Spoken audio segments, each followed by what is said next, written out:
Hello, everybody, and welcome to episode 4 of Renaissance. Seance? Seance? I'm just gonna say it wrong every time. At this point, it's a gimmick. Um,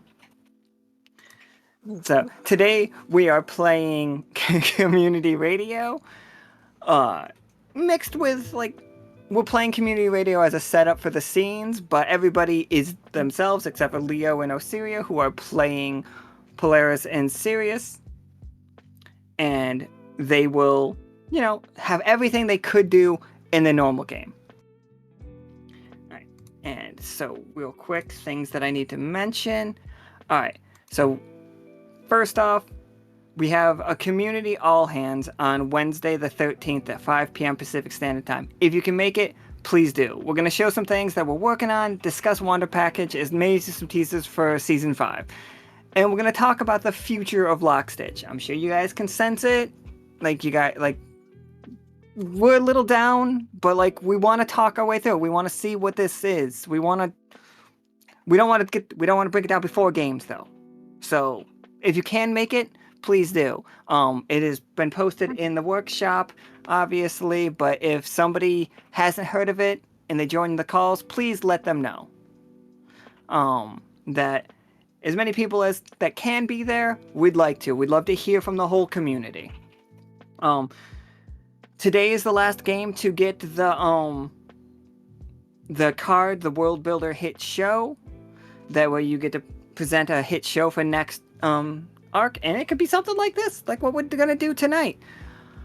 Same as the previous games, we're gonna start off today's game with Patagon interviewing the two NPC players, which are Polaris and Sirius. And yeah, the only one of those cards left is in the normal packs, not in the donation packs, but the donation packs still will allow you to tack on little fun things to the NPCs, like give Polaris a fear of something, give Sirius friends in low places, whatever you guys want. Also, that is up to you. When you play the card, you tell us what it is, please.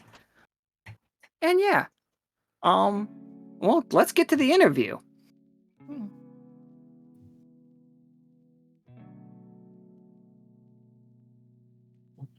Welcome, everyone, to another episode of the Patagon Show, where we have Sirius here to discuss their upcoming community news events. So, Sirius, what are you hoping to uncover in your street interviews today? First off, thank you for having me here, Pentagon. Pleasure to be here. As for what I'm trying to uncover, well, what I've been noticing, a lot of changes have been occurring from what I've been told. Granted, I've only been here maybe a few months at most myself, so what is new to me may be something that might be not so new to others. But with a good bit of sleuthing and exploration of the city, we might be able to see something that the city themselves may be unaware of. Gotcha, yeah. Fresh set of eyes never hurts anywhere, and you could uncover something that people just aren't aware is happening. So yeah, I completely agree on that. So yeah, so you say you're new around here. Is there any fads or uh, things that you've noticed that you've kind of picked up on, or anything that you know catches your fancy? Hmm. Where to begin? Where to begin? You see, where I'm from, I'm very much used to seeing a certain amount of folks. I suppose one way to put it, I haven't left my homeland in, well, quite, quite literally ever until just recently. Many of the phrases they are fresh and new, and I will not, I will not lie, a bit daunting. But it looks like it's going to be a good learning experience for one. And well, with any luck, this could stick around for more permanent residence for myself, and so I might stick around depending on what happens.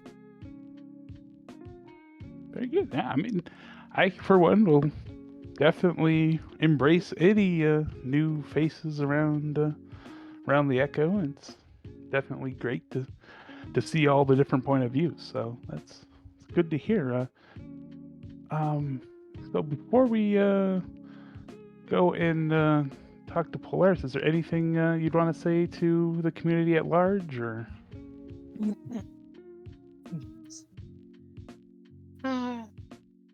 All I can say to the community at large is I intend to keep an open mind about the symbol, and I look forward to seeing what that will entail from all of you. I look forward to seeing what the city that has become, from what I've heard, that has caused quite a stir in the Echo. I want to see for myself what is in store, and I look forward to it. There you have it, folks. Yeah, it's quite the adventure coming up, I'm sure.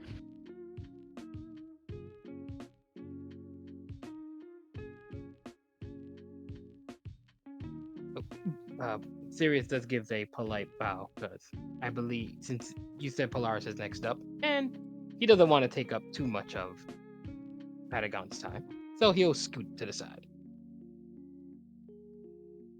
Okay. So Polaris.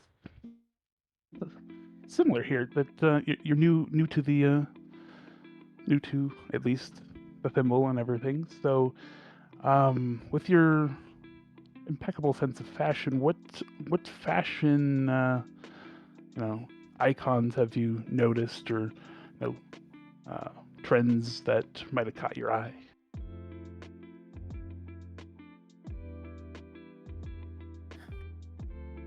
Well, I'll be honest, I'm still trying to get a feel for what the fashion is, because, to tell you the truth, it kind of seems all over the place, but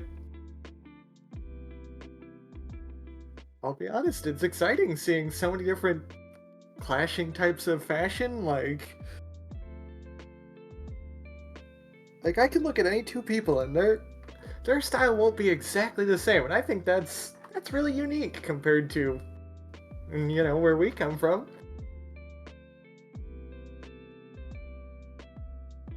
I believe that's some high praise coming from someone as dignified as yourself. So, so with the news events that are going to be going on here, what do you think you're going to uncover in the streets with the community at large?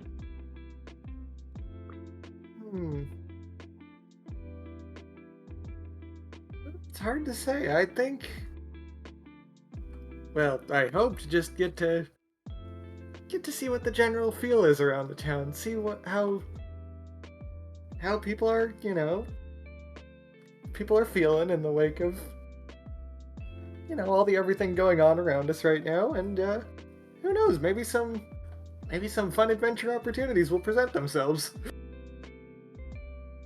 Yeah, there always seems to be something around the corner. So, I don't want to keep you too long from your community news, because I know, me personally, just want to get out there and see what folks have to say. Was there any other comments or that you would want to address to the folks of Lockstitch and Echo?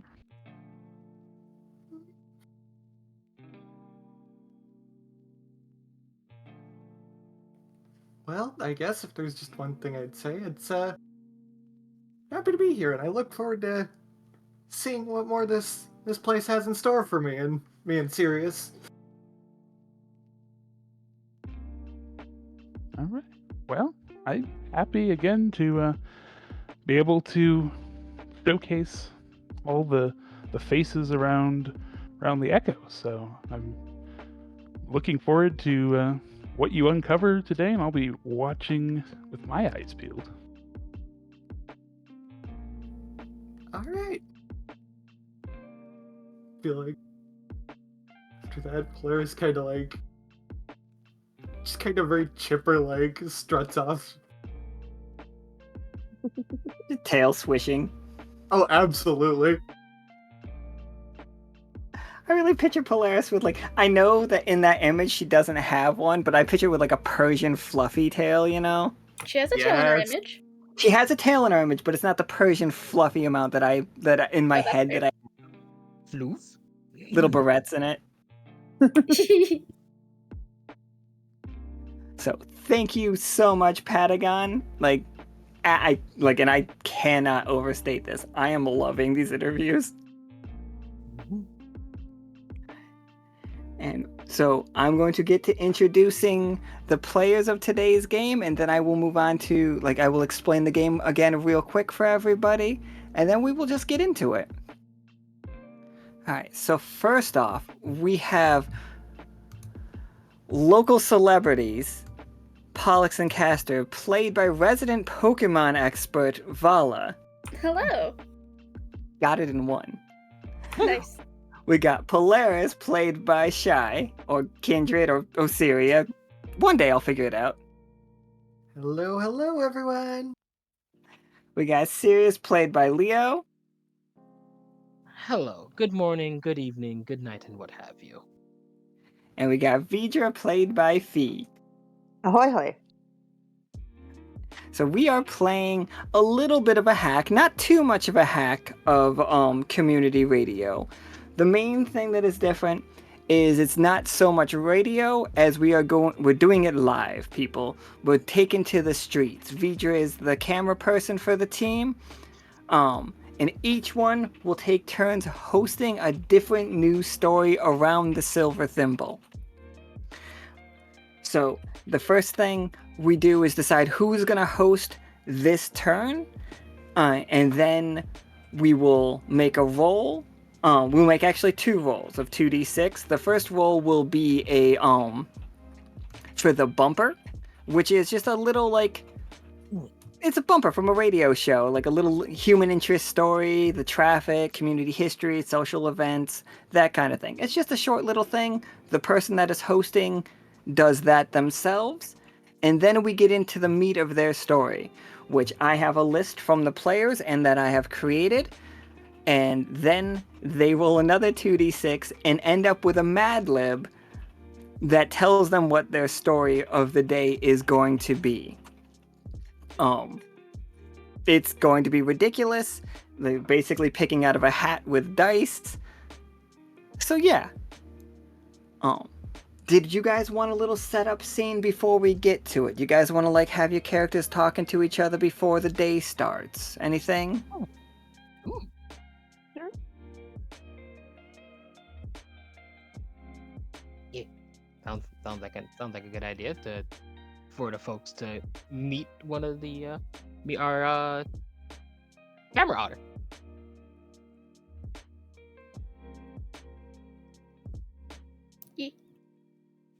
Sorry, I was quickly changing my push to talk button because I forgot I still had it set to controlled. So one thing that is they make clear in the community radio. Oh, sorry. I forgot another very important step. At the end of each scene, like, you 4 will play the shadowy community management board. Like, basically you are playing the council of the Silver Thimble, which, and if you guys want to and it makes you feel better, the council is Krieg, Reedy, Bobbert, and then one of the grinders, which is like the labor union around the Silver Thimble. Those are that is the council of the Silver Thimble. At the end of the story, we have to make a ruling. It doesn't have to be a law. It can be something as simple as today is free ice cream day, and going forward, it like always free ice cream on this day. So you can make a holiday out of it. You could make a law out of it. Like, nobody's allowed to go near the park on night of a full moon because we're terrified. Anything. Don't go to the dog park. Don't go to the dog park. And all hail the glow cloud.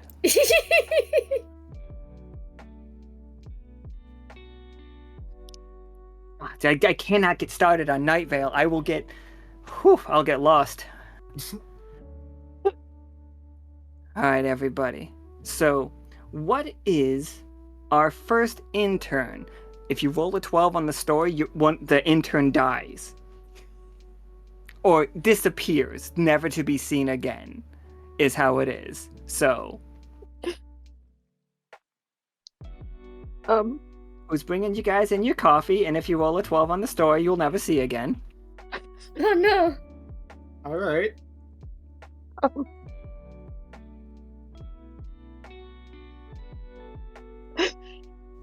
Them some high stakes right off the bat. Mm-hmm. Just don't roll a 12. Gonna get that 12 on the first roll. Got it in one. Anyhow, Sirius would look to Vidra. Since this is their first time meeting for this show and all that. It's good to have you, Vidra, is it? I'm certain you're well aware that Polaris and I aren't very familiar with the Echo compared to one such as yourself. So it is very much a pleasure to know that we have someone who is well learned about the ecosahedron on our side for this. I mean, my knowledge is kind of localized to Holt and then also to Evil, but I kind of go along with the ride.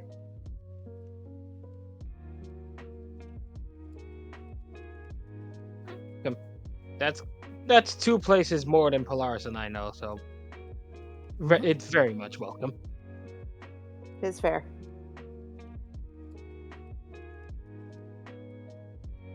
Are you fans of water?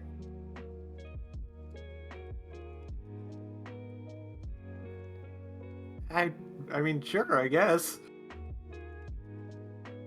You might like my hometown. You all hear some stomping and then multiple, I'm sorry. And it's like the door opens and she's like, I'm sorry I'm late. I got everybody's coffee orders. Here you go. This is Claire, your intern. Oh, it's Claire. She is a skin tree. Oh, it's Claire. She's just like, oh, I'm so sorry. Okay. Who got... I don't even want to guess at your coffee orders. That is fair. I mean, Pollux and Castor's would just be tea. Oh, absolutely. Oh my god, Tofu doesn't know what the tree is. Oh. Claire has a she is a full-size tree. She's made it into the building. We have it specially designed for people of all sizes. She has, her roots are like little feet with very long toes. She does have nails very nicely manicured on each toe. She's using some of her branches as arms. She's figured that out lately. She does not have bark. She, in fact, has just skin. She does not have leaves. She has very nice hair. She has 2 eyes and a mouth and what little slits that appear to work as a nose.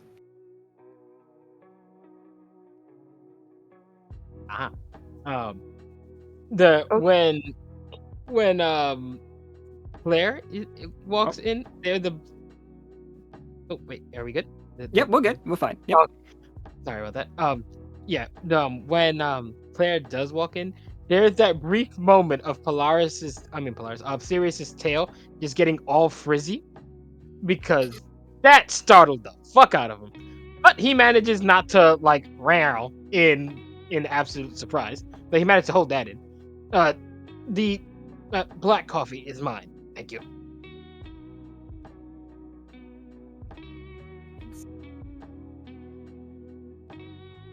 And she's just like, absolutely, black coffee. But here you go, 1 black coffee. She sets it right down in front of you, and she's just like, oh, I love your top.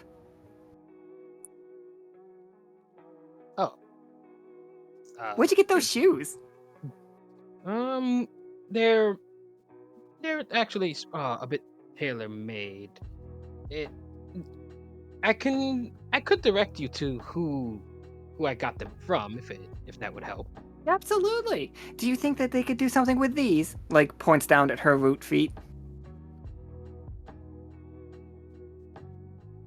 I'm quite certain if their skill is as I was told they are. No doubt about it. Excellent. Can you just put the card in my skin somewhere? Of course. Yes, I can help with that. It was he puts the card. And the tail kind of frizzes up again.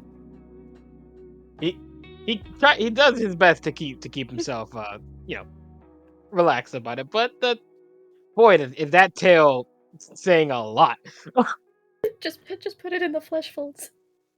Just tuck it in my flesh folds. It's nature's pocket.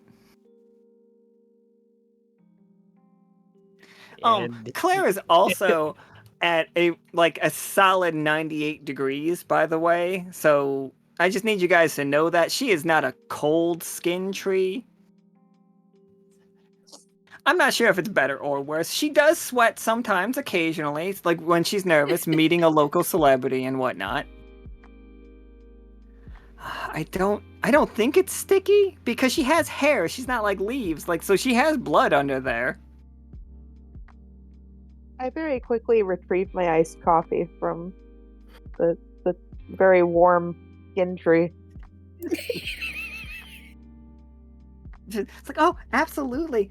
Oh, I've heard so much about you. You're Vidra, right? The new camera otter? Oh, I'm so excited. Nice to meet you. Oh, it's so nice to meet you. She does a little dance, but it's hard to tell if she's dancing or just shaking.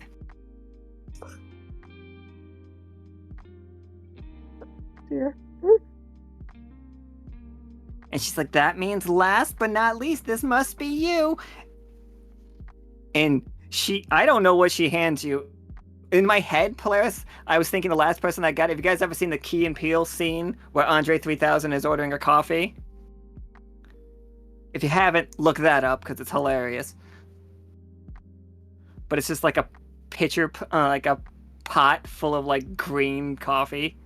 But it doesn't have to be that. It doesn't have to be that at all. No, yeah, I'm here for that. And here you go. One monstrosity, foam on the bottom, mint coffee on top. I'm not sure how they do it, but here you go. Thank you very much. Castor is just looking at that green monstrosity with a look of disgust as he sips his tea. It's like, oh, I'm so looking forward to today. You guys are getting it off the ground. Oh, I sure hope nothing terrible happens to me. Well, goodbye. Goodbye. See you later, friend. You mean it? Yeah. Friend. Oh my god. And she runs out. As fast as a skin tree can move. We can all accept the fact that it's not particularly quick. Right. So what's first on the docket, everybody?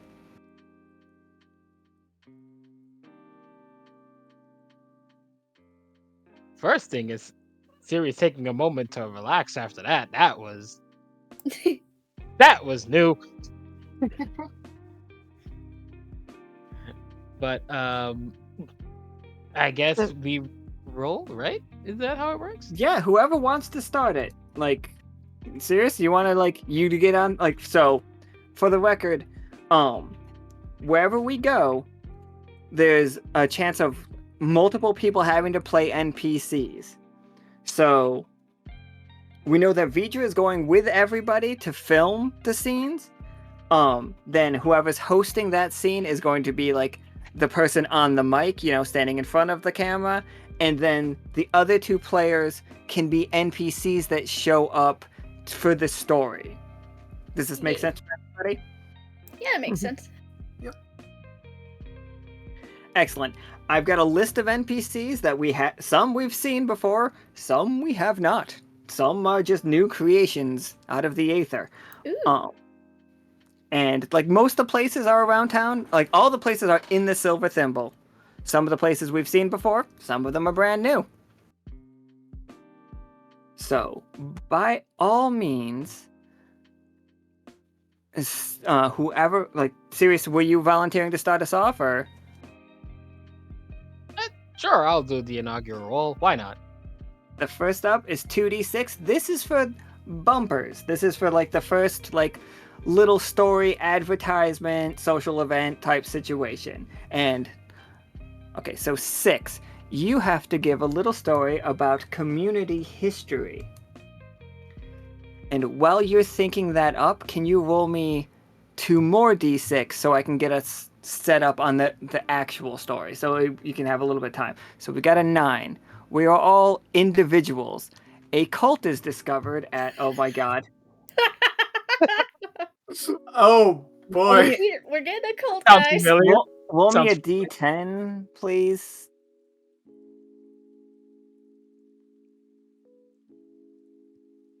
Alright. A cult is discovered at the radio tower. Oh no, that's where we are. Comes okay. Are we part of this? Like, oh my god. That would be Out here. What the fuck? Did we discover it by being recruited? Well, it's like, yeah, there's a bunch of people chanting outside the radio tower. Roll me another 10-sider. This is for like so it says a cult is discovered in place of interest, radio tower, based around a strange item. What is it that they find? 9. Oh, I think I know what 9 is. Oh, good lord, what is it? A broken radio. Concern! Is the Did we drink all not- over again? Yeah, I was gonna say, did we not get this exact outcome last time?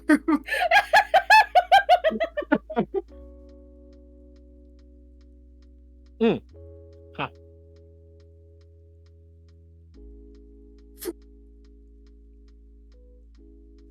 So when you're ready, go ahead and give us the community radio. A little bit of community history. It can be your own community history, or you can talk about like how your feelings on Sirius's feelings on the Silver Thimble in general, or Lockstitch, or anything else that you've discovered around the area. Let's see. I will say, I have done a little bit of exploration on my own around the symbol, and curiosity did bring me to wonder what is one of the older establishments within the symbol. Oh, I was, go ahead. I was, Okay. I was directed to a bar known as the Diving Bell. Apparently, that place has been around quite literally since the symbol's inception. And throughout all of its events and, quite frankly, hard to believe stories, I wouldn't know about it. I wouldn't know if they were true or not. I've never been here until recently. But supposedly, even throughout all of these fantastical stories and situations, the bell has managed to withstand just about anything.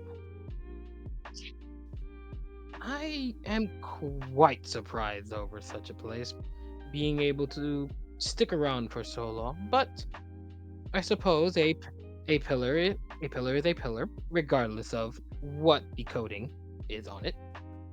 So it is good to see the symbol having, at least one place that everyone can agree upon being important in some way, shape, or form.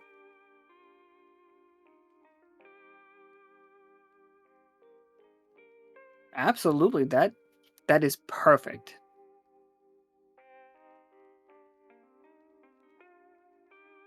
So your next segment is going to be you live at the scene at the base of the radio tower as let me start you off a little bit. The first thing you see is people gathered around, and they are all singing a song. And the song is, you all heard it in your dreams, something about secrets. Oh no. I'm And- definitely getting B-roll of this. Okay, let me just...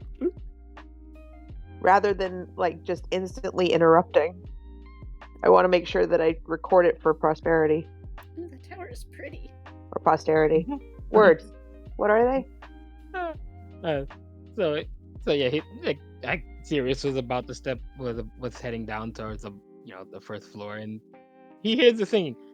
Wait, is that singing or? But Vidra, is that singing or chanting? It sounds a bit too close to either or to my liking. What's going on?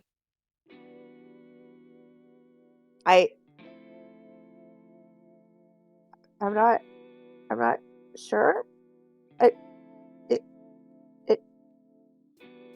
It sounds suspiciously like both at the same time, and I don't know how comfortable I am with this. Oh, by Hydras, please tell me this is not. Let's see what this is about. We'll definitely have to review the tapes with other people.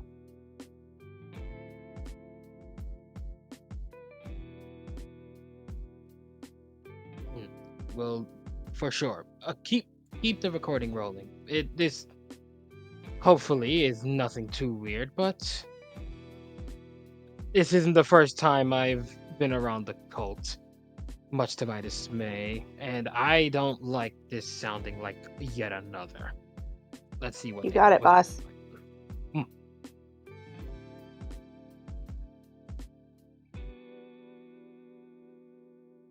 So you see a crowd of people. They are dancing to the song that they are singing. The radio that they are all circled around is clearly broken.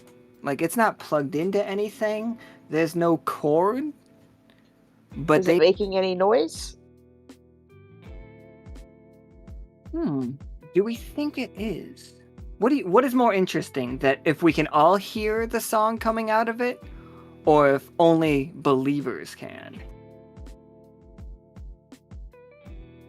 I don't know. It strikes me as kind of one of those like a portable speaker almost.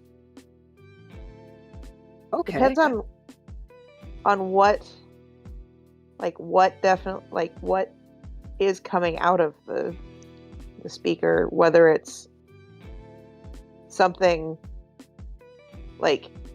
if believers think that they're the only ones that can hear it.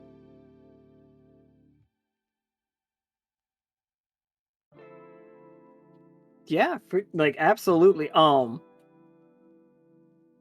Sirius, do you want to go up to one of these folks and interview? Or is it more you don't have to interview people. It can be a situation of just you're on the street filming them and like a nature documentary, but for a cult. No, against his better judgment, he needs to figure out what's going on. This has happened before. He is familiar with this kind of weird shit, and yeah, he's gonna make sure this isn't as weird as the last one. So he is going to go see what all the fuss is about. I'm gonna go ahead and follow you with my recording equipment. Does any of my recording equipment have an effect on the broken radio? I think roll me not even a 20-sided. I think yeah, you are definitely getting feedback. There is a voice in the machine. And it's gonna sound crazy. But you could swear that it sounds a lot like Castor. Not identical, but like you were just talking to the guy, so you recognize his voice, and it's just like, why is he singing in this machine?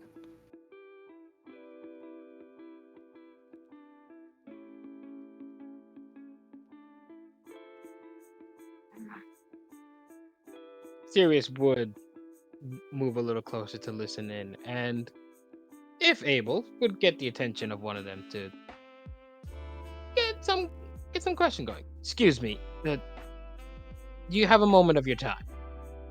Can I have a moment of your time, please?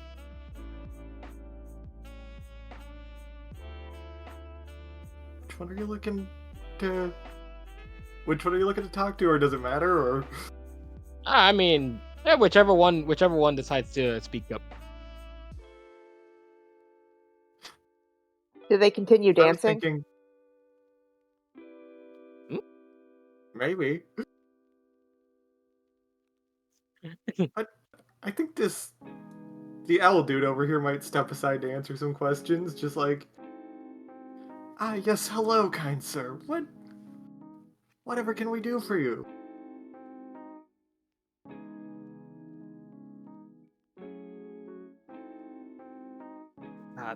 Yes, I couldn't help but notice the singing occurring right in front of the radio tower.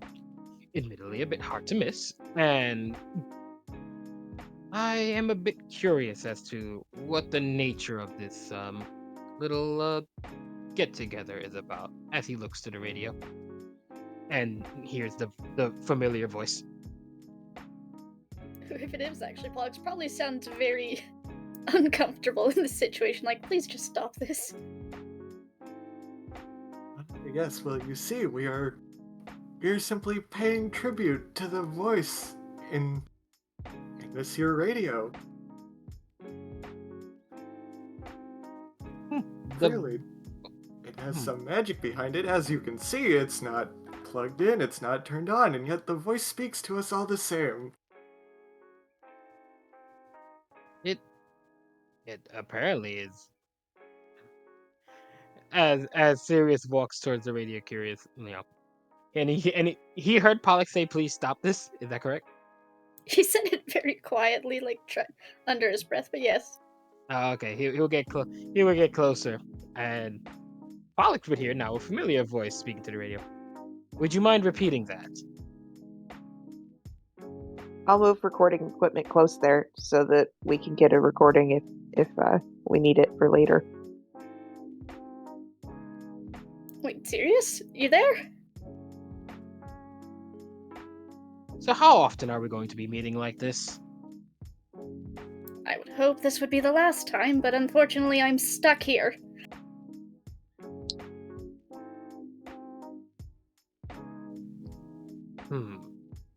Sirius looks to the radio tower, and he looks to the folk singing. If the three of you don't mind, I have an interesting idea involving this talking radio of yours.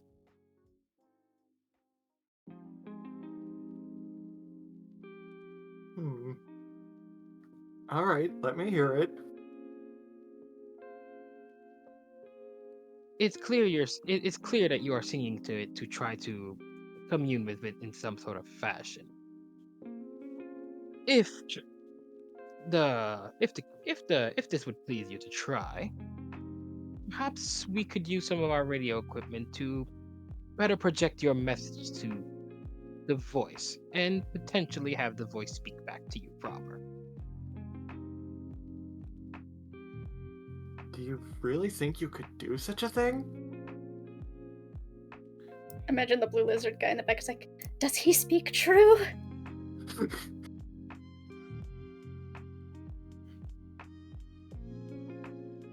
Whether it will work or not, I am uncertain. However, would you pass up an opportunity to speak to them? Would you let such a chance slip you by when the means of attempting such a feat is quite literally at your feet? As he looks at the radio tower.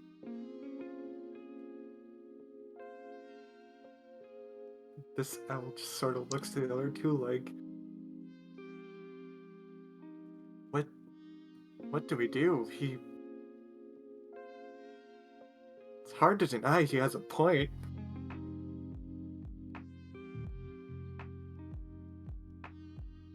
I mean, we could let him do it, and if it turns out wrong, we just need to hope the radio doesn't break even more, that we don't lose the voice. All right, very well.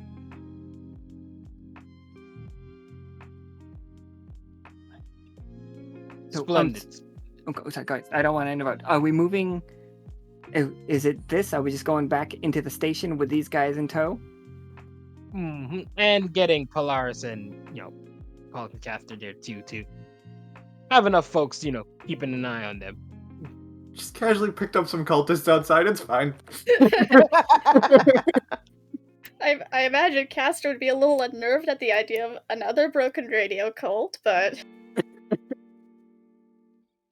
I am as concerned as you are. But take a moment and listen to the voice in the radio, if you would, he says to both Polaris and Castor. He Sirius taps on the radio. Speak up. You have a few people who would very much like to speak to you. as long as it's better than those two out there. Wait, did we not bring them in? Did we? I don't know. Pollux wouldn't know. Yeah, I think it's funnier that we did, but Pollux has no idea.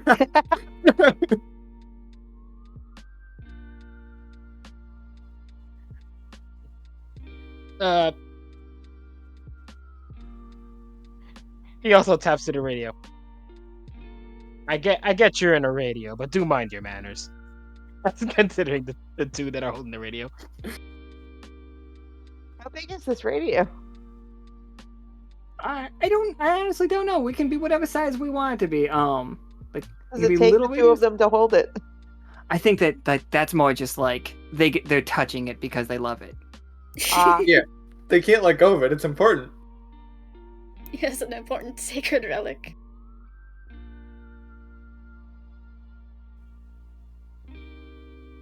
Correct. Now, set it over here, if you would, as he points to the table, and introduce yourself, if you would. Sirius is admittedly having a little bit of fun messing with Pollux for once, but he is intending on helping him out.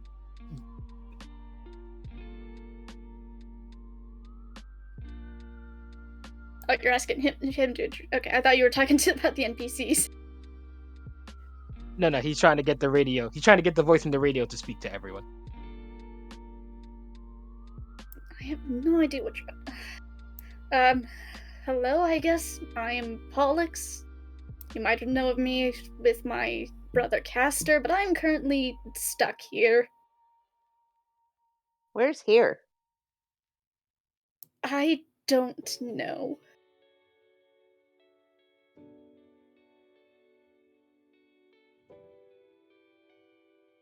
Where are we exactly? You're at the radio tower currently. Oh, good. I was trying to get here anyway.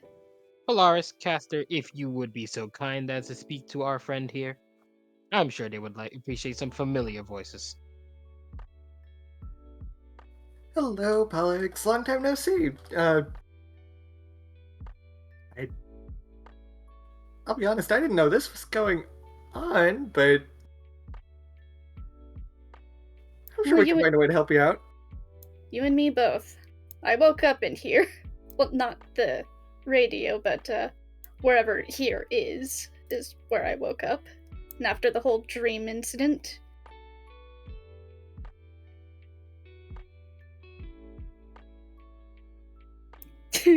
Yes, Kate's put in chat. Castor just quietly crying in the corner, happy. I wonder what happens if we fiddle with the knobs of the radio.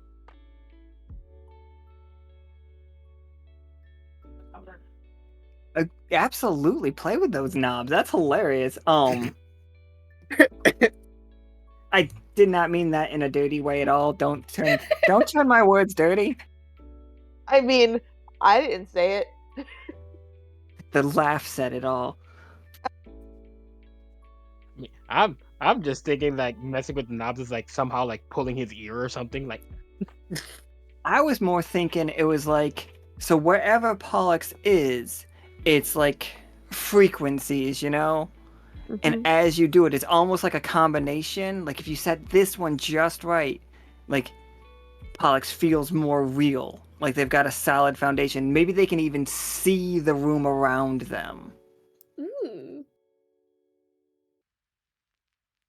I like trying to find the right station to be on to hear things clearly. Right, just link up you guys' frequencies just right, and maybe put the headphones on Pollux and put your brain, like put your mind back in your body. Like, you know, just plug it in.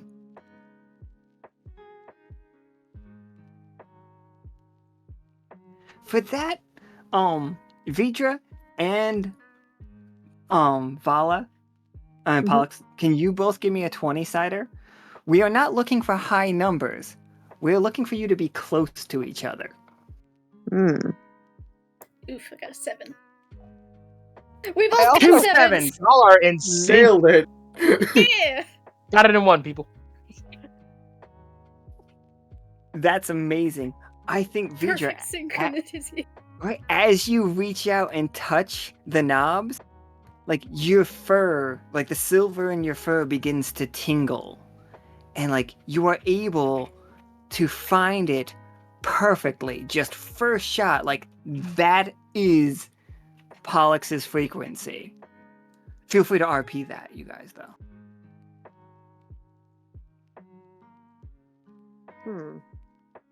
Like, I noticed that the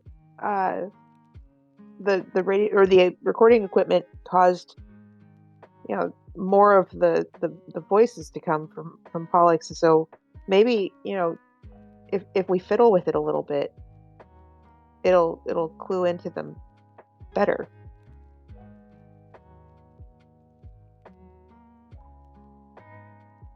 What's Pollux's favorite number?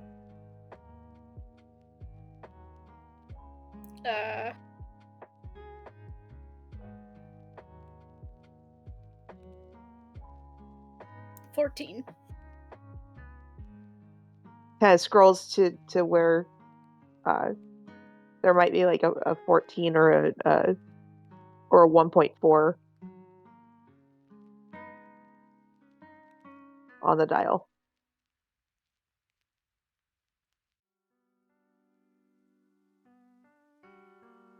This is Pollux 1.4.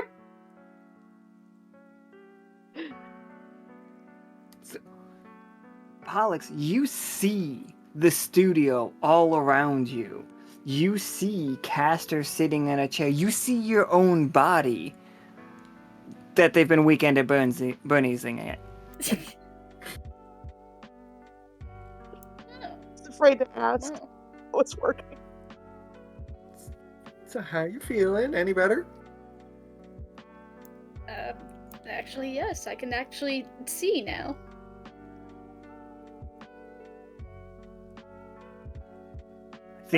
I think the owl is just gonna be like, oh, okay. I was like, we have so many questions to ask you. What is the meaning of life? How did we know the song before we heard the song? It's a 4-chord song. Well, I don't know how to answer that first question, but we as in my brother and I did originally write this song when the whole dreams and nightmares were going on, so you probably heard it in your dreams before we made it reality. I think they both turn and look at each other and go, dream music? Yeah, yes, dream music.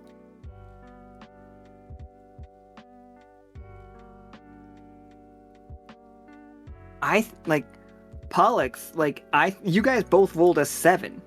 Like, I can't. We couldn't have gotten it more right, unless it was like 220s, because that would have looked really crazy, you know. But how do you get back into your body? Because like you fully can right now. I think there's going to be lingering effects. You understand? Oh yeah. I figured it'd be just like your idea of like Castor plugs in some headphones to the radio, puts them on Pollux, and that's just how he gets back. Like, I'll take it for sure. This all was recorded for the news. Oh boy.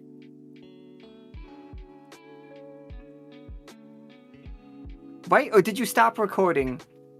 Oh no, I don't stop recording. Fair. Professionalism. So everyone's gonna know that Pollux was just stuck in a radio.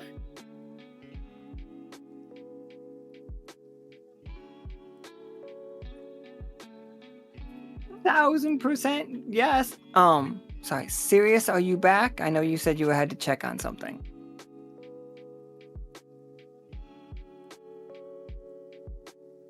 Nope, doesn't appear to be back. It's just like they all look, like both of these two look over at you, Pollux and Castor. This is live. We're doing it live. We're doing it live. And they just like they're waiting for Pollux to say something. They're just like hopping back and forth from foot to foot. Welcome back, Leo.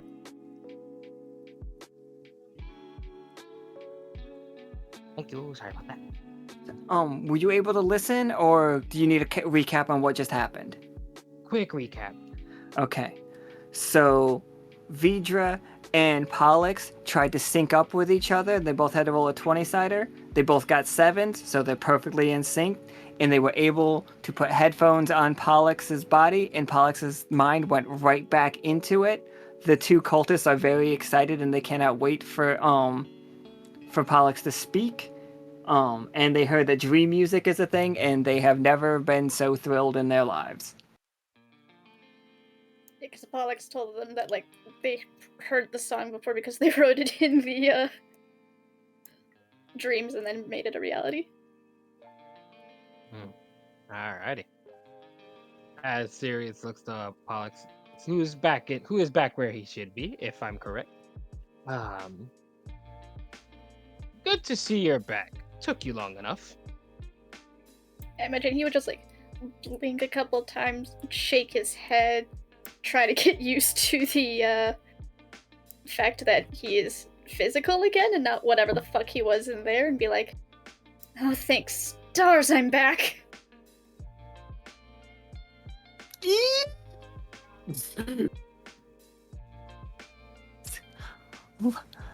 Local celebrity Castor, cult leader Pollux. Oh no. Told you I'd get you out of there.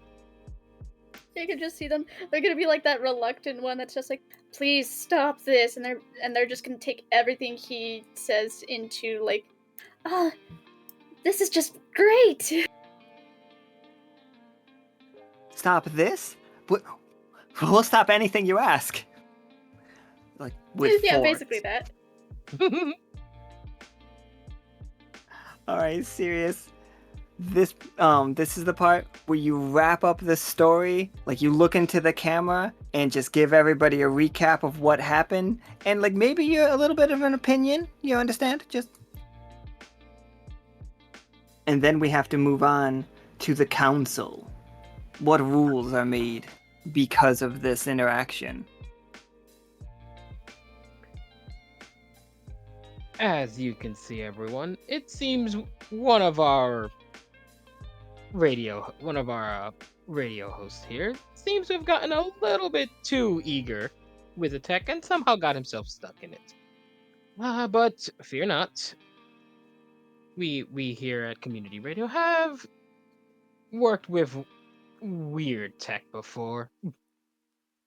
It didn't take too long to get him back where he should be, and by the looks of things, in to the ears and eyes of some very excited folks who have been wanting to meet him for quite some time. Do enjoy your morning, everyone, and be mindful of tech if they seem a bit out of sorts. Don't want too many of you stuck in there. Yes, I would agree with Sirius. There, it is not pleasant.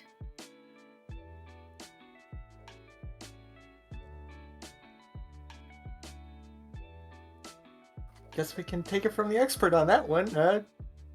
Stay safe, everybody. Absolutely. I love it.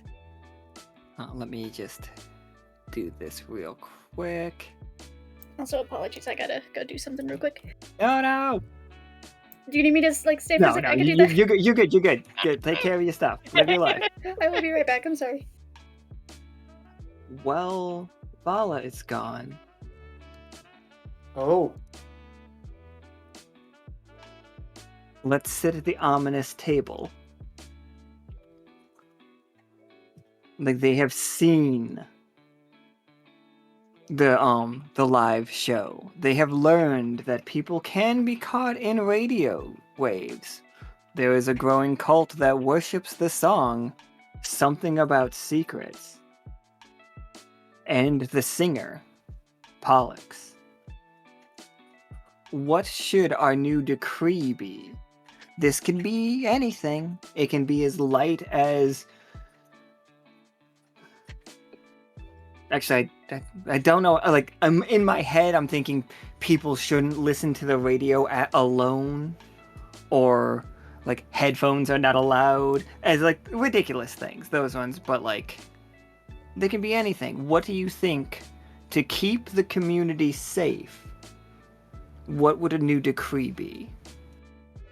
I don't usually go for like not allowed, but like at your own risk. At your own risk is fine. Maybe putting up, like, all radios have to be sold with, like, a warning label. Kind of the way that Lego now has an obnoxious yellow sticker across it for, like, I think it's for California's sake. Like, we're inventing the FCC is what we're doing, aren't we? Ah. I like that. Radios. It's like mature content stickers. ESRB rating. Yeah, the ESRB rating, but for music. Something like Mhm. No, that, but not. I think Or it's is- called something else, right? Because ESRB isn't that games? Yeah, ESRB is games. And Like, I like, know the parental advisory stickers, but that's what I'm thinking. I'm thinking of parental advisory stickers. Interdimensional advisory stickers is it still ESRB? All right. Interdimensional advisory stickers. IDAS?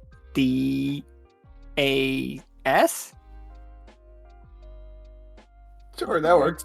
idea. Advisory Okay. sticker. Hi, The guys. ideas. Ideas? All right. Got it in like 6, guys. Is that cool with everybody? Like, is everybody fine with like the fact that going forward, all music sold at the Silver Thimble has to include and I think this can move into the fact that we are making shows and stuff. And what if the world starts getting concerned that, because everybody watching just saw the fact that, oh no, we can get stuck in media?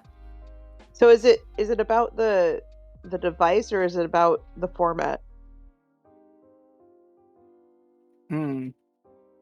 I mean, the cultists seem pretty focused on the radio itself, so it might have to be the device. Yeah, okay, absolutely. So we're not That's worried what I was about thinking. so we're not worried about like putting it on CDs or like whatever it is we like put music on in this world, because it No, it it's- keeps rapidly changing. It's whatever you're listening to it with. Before movies, we have to run a big ideas thing. Like it comes up on the screen. It's just like in case you get like like, fair warning, it doesn't always happen, but there is a possibility of you being sucked into this movie and experiencing it in a completely different way. We are not to blame at all for anything that happens while you are watching this movie. Or participating in it. It's or participating in the movie or listening to this music. If you get sucked into it and stuck in the radio wave, that is your fault. Perfect. That seems like a counsel that we would have. That's a complete cover your ass.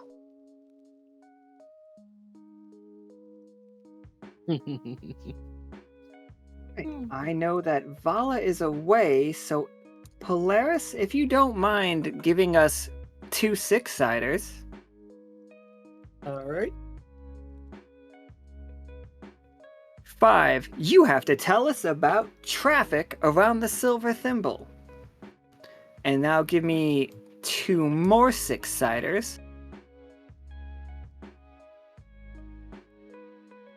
6, monster. A terror approaches a place of interest and creates a feeling of mood. All right. So, give me a D10 for the terror. Uh-huh.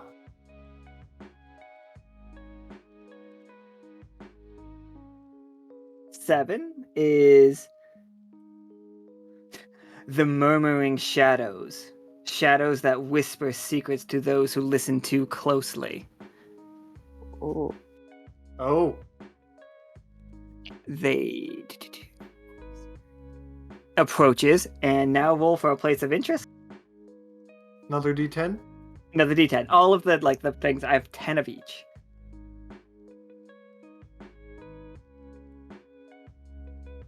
Eight is... Ooh, the Moonlight Theater. We haven't seen that place, but I like it. Ooh. And it gives me roll me a 10-sider for mood.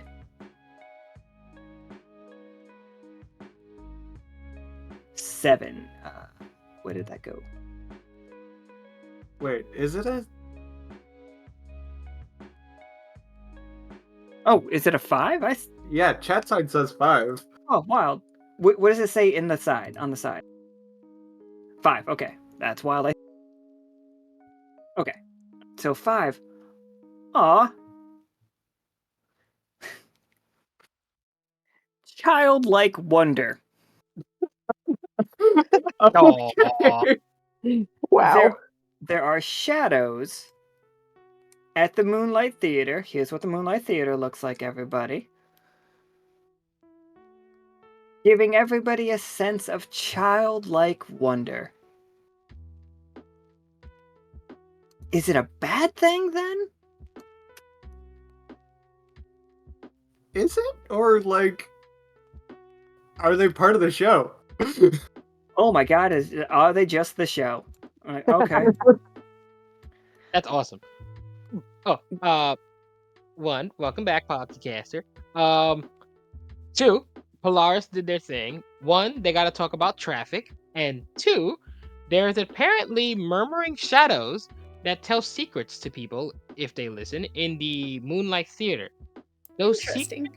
Those secrets fill those who listen to it with a sense of childlike wonder.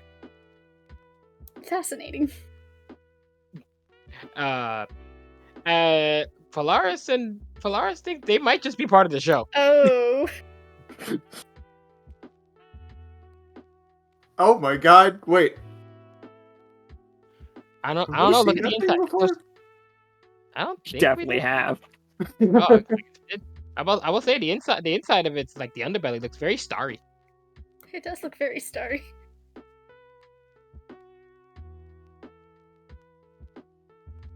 Alright, because I need... Oh, goddamn, hold on.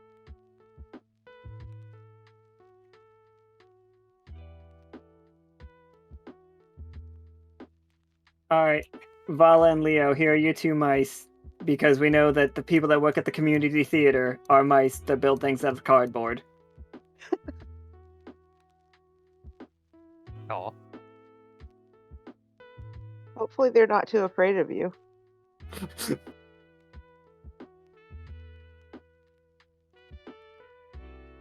But first, traffic.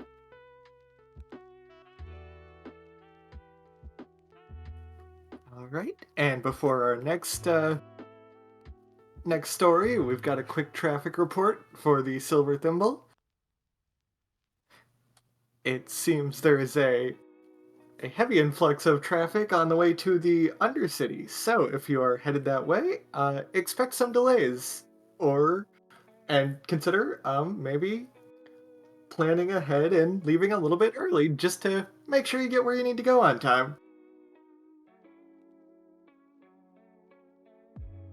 Just like honk, honk, honk. Actually, no, wait. Ooga, ooga. Yeah, because when you said honk, honk, honk, I was like, Goose? Geese everywhere. Honk. Part of me was expecting one of those car horns to just go quack. Giant evil duck. So, yeah, all right. One more time for everybody. It is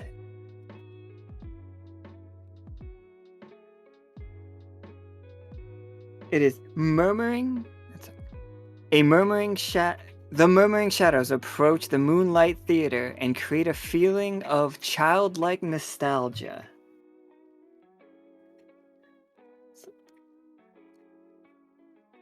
This theater has been like, all right, before we start the story, has it been a raving success because of this? Are people coming to this to, like, when they watch the plays, they feel like they can be kids again?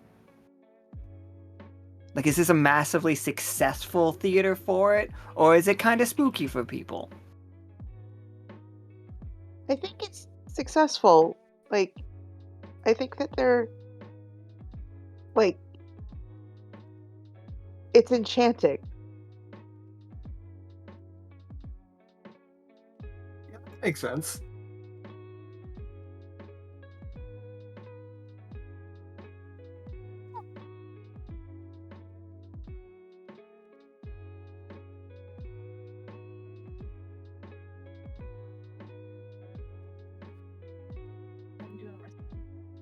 Alright, so, like, you can be here live at the Moonlight Theater. It is in downtown downtown Silver Thimble. It is in the upper city, not in the undercity. It is nearby the Diving Bell. I think it's just like a street away from the Diving Bell. The mice have been working very hard to put it together. It started off quite small, but they really got into it after Halloween, when they started like building bigger, better sets. And here we are. It is, you can barely tell that all of this is cardboard. Moonlight Theater, midnight.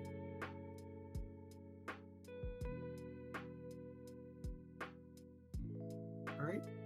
I think Polaris is gonna waste no time in getting right into it and just approach these two like, hello, friends.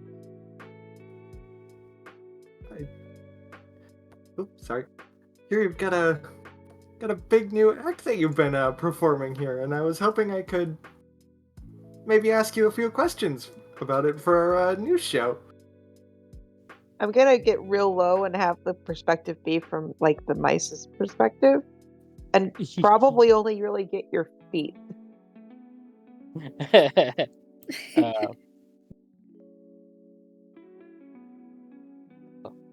Alrighty then. So one of the mice, for a moment, one of the mice was very busy, like, getting everything, like, all set up. Like, all right, put that pillar over there to the left. A little more. Yep. Hi.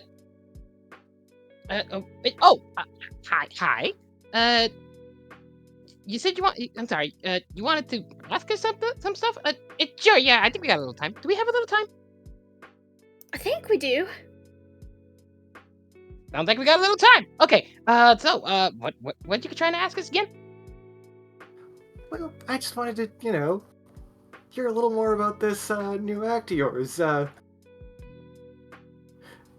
heard that people are really liking the,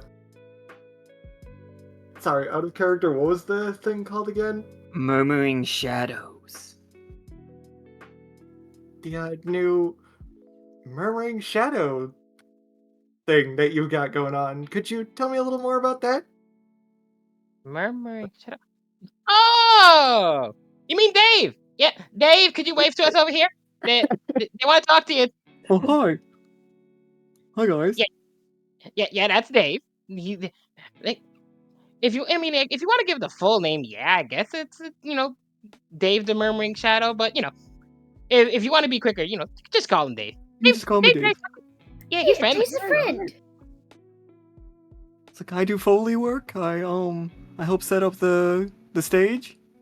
The mice are quite small, and sometimes they need somebody to reach high on shelves. Yeah, Oh, he's been an amazing help. Right? We can never reach those. Look how high we make these stages now with Dave's help. Oh, Dave's amazing. Oh, stop it. But keep going. I love it. Oh, so what else did you want? So what do you want to ask Dave here? Since you're really curious about the shadows and the play. Lay the questions on us. well, I've been hearing that, when people come see the plays, they get this sense of, childlike wonder. And I wanted a little more insight into how you make that happen. Is it all in just the presentation and the Foley work, or there's something more to it? Well, personally, I think the mice are very keyed into what the people around the Silver Thimble are looking for as far as entertainment. They are very bashful about it, but they are no more than they know their stuff. They've been reading a lot of the ancient work, like from. Have you ever stepped by the the library at Folksong? Fascinating place. But they brought back all of these ancient writings, which we tell real stories here. Very little embellishment. I think that is what latches onto people. Wouldn't you say so, Gregory? Yeah.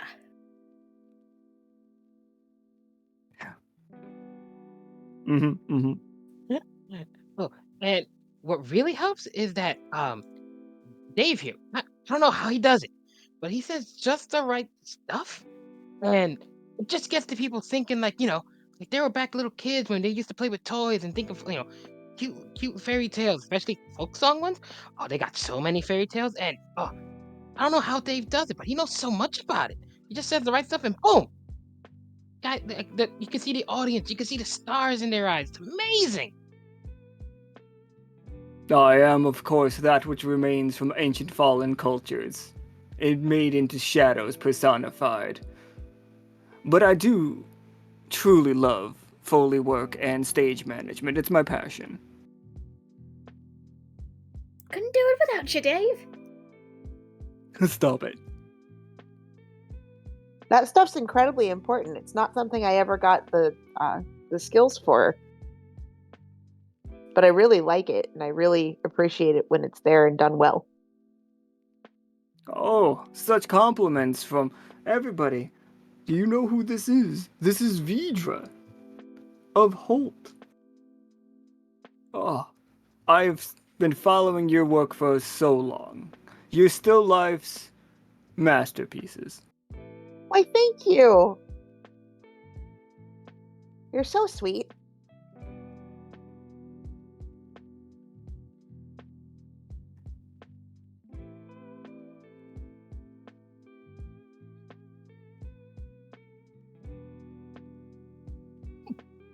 Idea.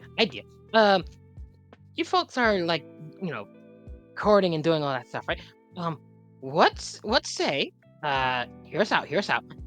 If you got the time, you could sit around and watch one of the performances that are gonna happen today. Ooh, we're just about getting ready to set it up. Yeah. Hold on. I could get you. Where we put the tickets, Gregory? I think we set them on one of the seats. Oh, wait, I see it. No, wait, no, that's not, no, that's chewing gum. Aha, found it. Is he like hopping over the backs of seats to get to them? Like, Quite literally. All right, here you go. One for you and one for you. And I mean, there's only so much we can really like describe when we talk about it. You guys you really should just like when you get the time, come to come to the show here and see for yourself. I bet you're gonna love it, no doubt about it. That sounds like a wonderful idea. I might just have to take you up on that offer. Would you mind having it filmed? Oh, I'm not camera shy. How about Gregory, Ronaldo? Do you think we're ready to to go live across the echo? Are you ready to go live? Gregory, are we ready to go live? You know what? I think we are ready to go live. Oh my goodness, we're gonna go live. Okay. Oh, this is exciting. Yeah. You know what? Yeah, let's do it, Dave. Let's go. It's gonna be recorded. We're all for you guys recording for it. Oh, you're gonna need good seats then, for sure. We'll reserve some spots for you so you can get a really good camera angle. Actually, well, you know your camera angle better than us. You're the one with the camera. What would be a good spot for you to sit at so you get a really good shot? Actually, if I could come to a rehearsal at one point and then I can get a better understanding of how the entire production goes, I'd be able to get really good shots that way when you do a performance. Yeah. That's even better. Okay. Yeah. We could definitely do that. For sure. We gotta let the others know. We're gonna have some guests. Who's taking the next shift after us, Gregory? They need that way they don't get all confused. Oh, I think it was Steve, wasn't it? Steve. Right. Steve. Yeah. Okay. Yeah. We'll let Steve know, and you're gonna enjoy it.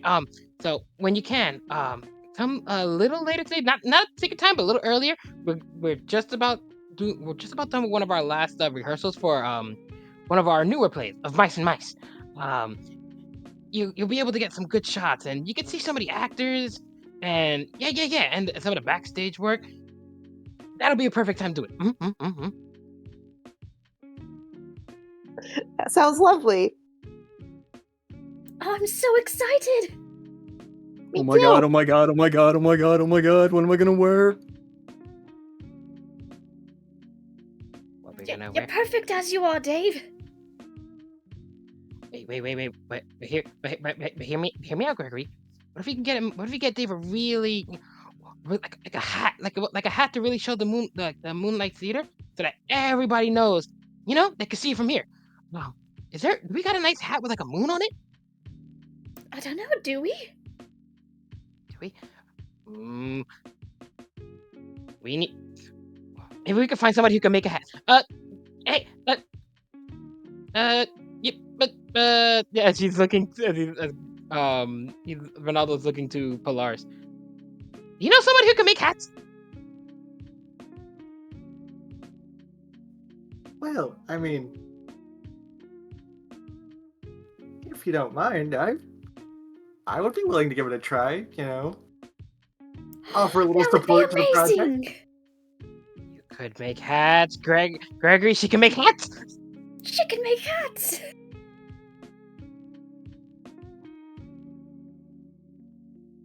This is perfect. Okay, for sure. Ooh. Okay, so that'd be amazing. Yeah. If you could come by, we'd love for you to come by so you could help us make a nice hat for Dave. Yeah. Ooh, have you seen how the moon looks like? Have you seen the moon? You know how do you think you can get that on a nice hat? Ooh, that sounds like an interesting challenge. I can try. Moon hat. Oh, Moon hat!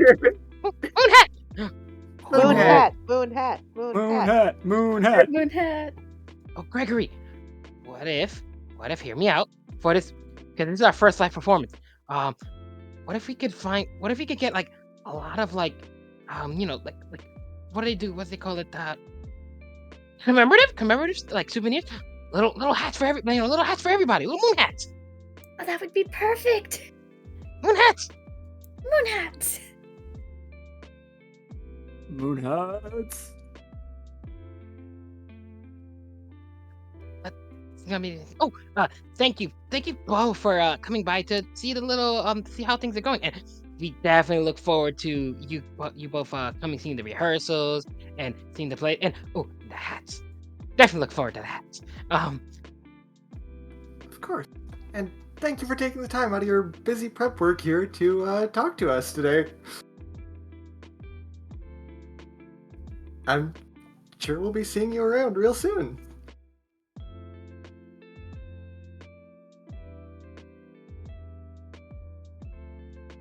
That was amazing. I loved that so much. What a riot. All right.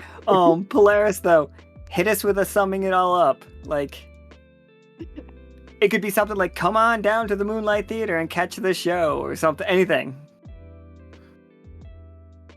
All right, and as you just saw, we went down to the Moonlight Theater to interview some of the staff at the lovely establishment, and they offered us the fine opportunity to not only see one of their plays live, but broadcast the whole thing. So look forward to that in the near future, as they put on a performance of their new play of Mice and Mice. Beautiful. Absolutely loved it. That was I'm just gonna say it. That was a fucking hoot. That was wild. I loved it. That was Every second amazing. of that. That was Alright. the best. Well, it the best so far. Oh yeah, there's still more to happen. All right. So Pollux and Castor or Vidra, either one of you two, feel free to whichever one wants to go. I could go next. Okay, absolutely. Give me 2d6 for your bumper. So 5. We already did traffic. Can you give me it one more time?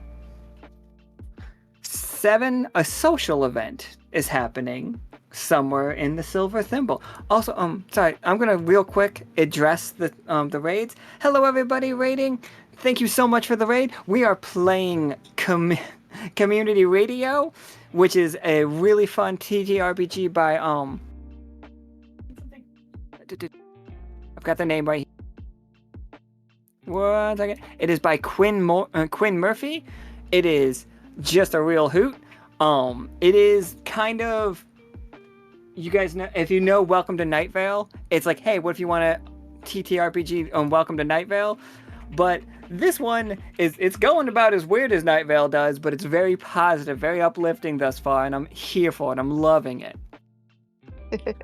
These are our hosts. We've done 2 of the games so far. We got 2 more coming up. Your first bumper is going to be for a social event, and can you give me 2 more d6? 10. Ooh, 10. 10 is, it was fine until you showed up. An Oh, no. innocent person has a mood time at a place of interest while hanging out with another innocent person until a terror shows up. How do things get better or much, much worse?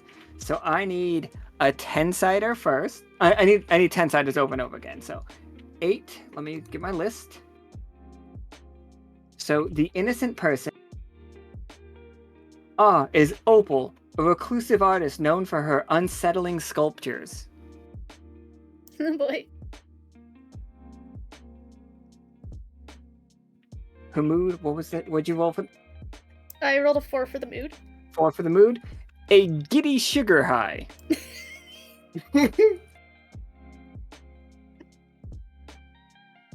Oh, it can't be another 8 because of...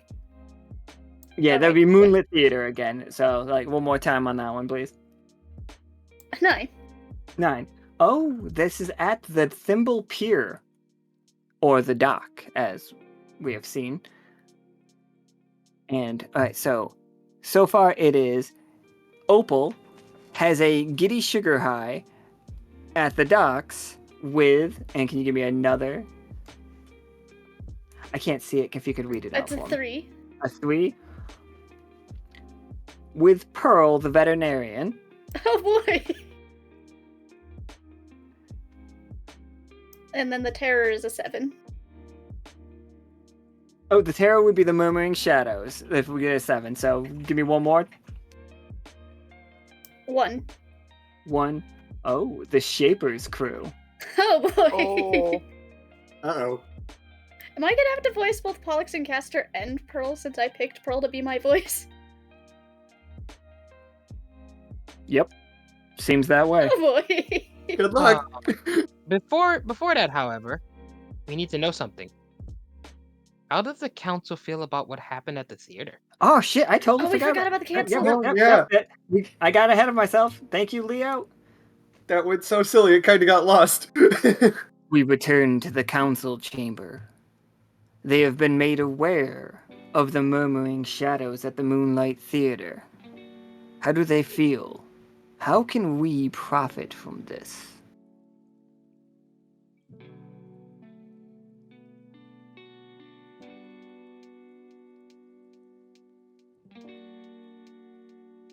Simple way to profit from the theater. It is very close to a couple of eating establishment, is it not? Yes, of course. It's downtown Silver Thimble. It's quite... We have, obviously, Kriegs at Market Square, and of course, Reedy's Bakery at Kriegs at Market Square. I heard a new place is starting up. What's that new place?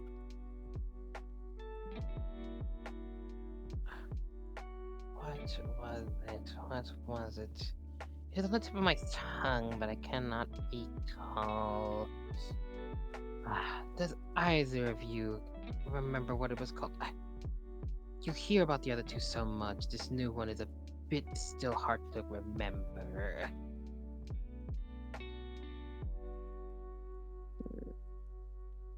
Wasn't it a barbecue place?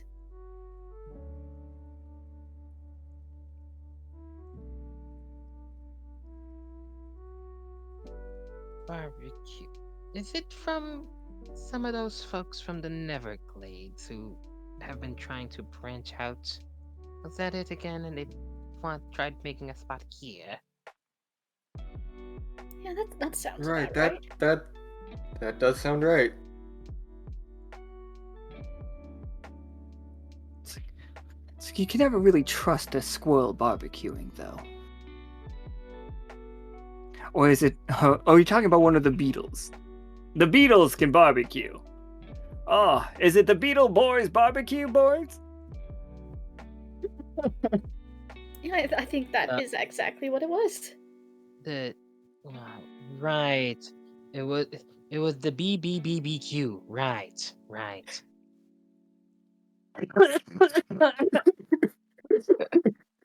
Oh wow. I love a good...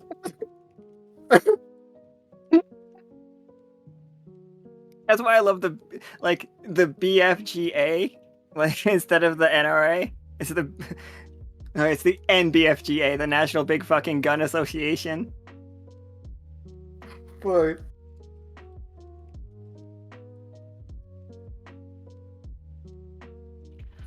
All right. So wait, who? It was Pearl. That's right. It was Pearl and Opal. Ironically, both gemstone names. Why they hang out?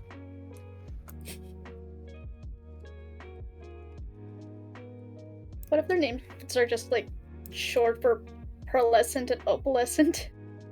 Because Pearl's name is short for pearlescent. Are they related? Is Yeah, I was gonna Essent say, their last like- name? Are they related?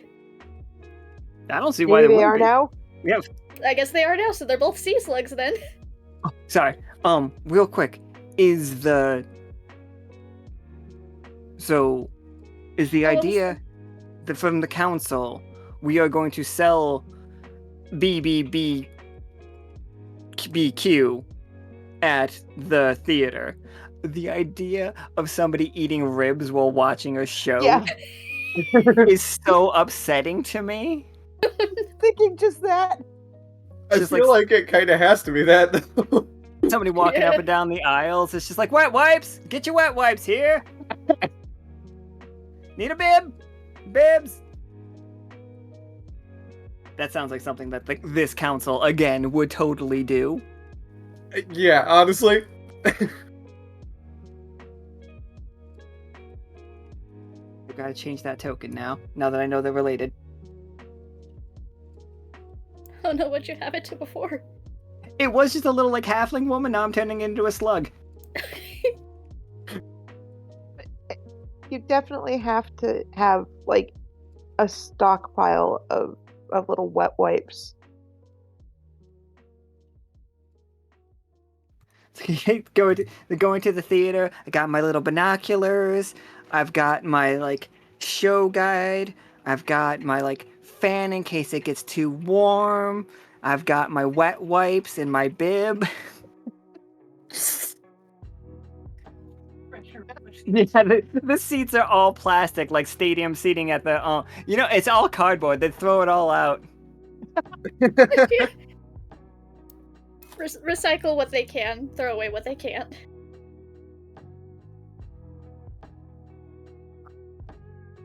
So here's what I've got for where we're gonna do the interview. Oh, I gotta move Vidra here.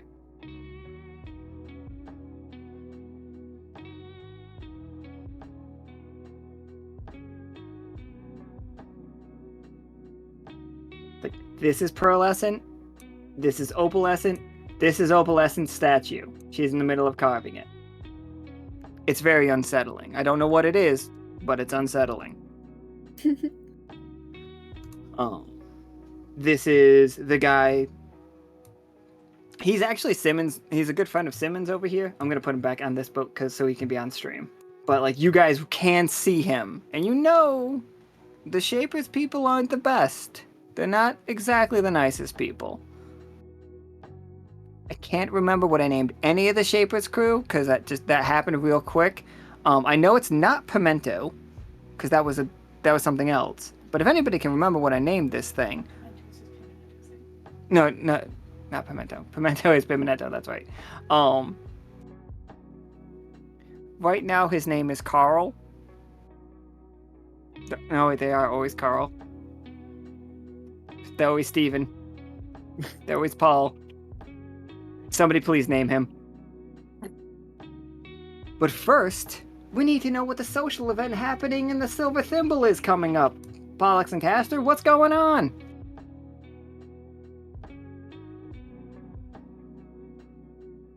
Right, yes, well,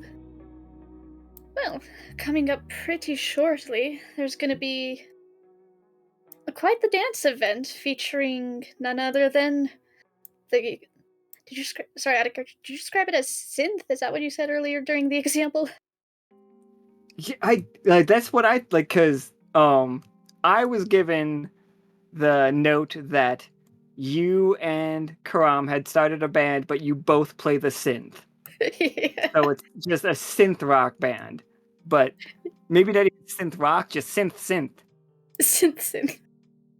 Anyway, yes, there's gonna be a big dance event coming up pretty soon, featuring none other than Radio Hair, aka myself, Castor, and Karam. We do hope that you'll come and enjoy the festivities.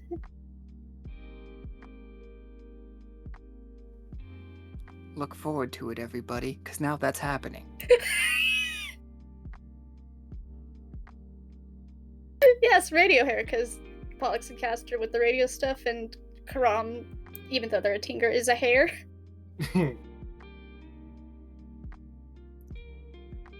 So let's move. Is this a art piece interview situation? Is that what it starts as? Yeah, that sounds about right, because she's here working on a statue right now. It'd be a bit weird if they didn't come to interview about that. This guy is named Horace, by the way. whoever's playing Horace, because I do want to keep this like a light mood as I want to keep the tone. Horace is here to see Simmons. He's undercover. The Shaper doesn't know he's coming. The Shaper doesn't know he's in the city. He just wants to hang out. But obviously, the crew is suspicious. So yeah, whoever wants to play Horace is fine, and whoever wants to play Opalescent is fine, but we do know Ivala has to play Pearl. I screwed myself over in this situation. I'm sure it'll work out. I'm sure. And scene. Oh, not It's such scene. Action. Sorry, go ahead. It's such a lovely view. I'm going to make sure that I get like a panning shot across the water and everything.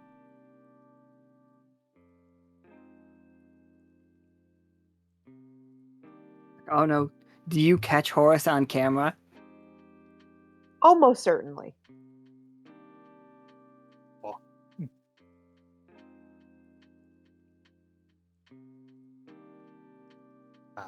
Just so I know, Horace is this fellow over here, yeah? Yep. Horace is the little fellow over there. He is about 2'6". He's just a little guy. He carries around a gun that is basically as big as he is. How far away is he? I think he's just walking in the background. He just got off a boat. So the question at this point is he too small to be made out on the film, or can, are people going to notice that that's who's here? Even if it might be a bit difficult to notice him, a 2-foot tall gun is kind of hard to miss. That's true. And because that is what he is carrying. So it might as well. It's pretty much a hand cannon by the sound of it. If it's a 2-foot tall gun, Jesus. Yeah, could be a rifle.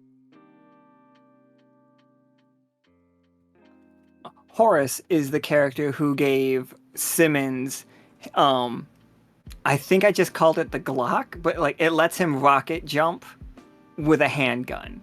Like, no, it's a rock. It's a desert rock.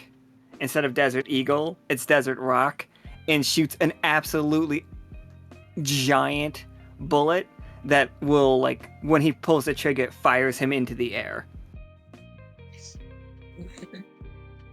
Team Fortress. Exactly.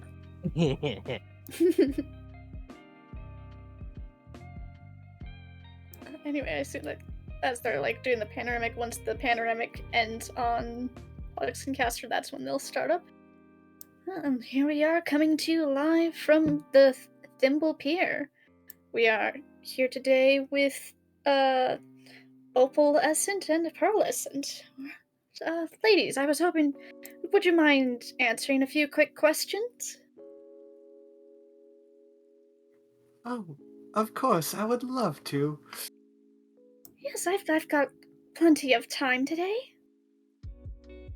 Then Pollux gets to clear their throat and be like, excellent. Why don't we start with you, Miss Opal? I see you're working on a new statue. Do you mind explaining what you're working on? Ah, yes, well, this here is it's a simple little art piece based on an old folk song story that I've taken quite a fascination with. I, of course, am taking my own abstract liberties with it, but it should be... I should be quite happy with the end result all the same, I'm sure. Pearl would give a nod and clap slightly. Yes, she's quite, enthusiastic about her work. I look forward to seeing them each and every time.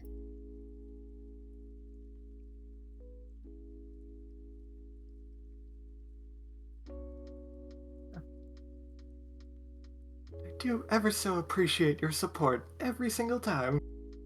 Of course. What are sisters for, after all?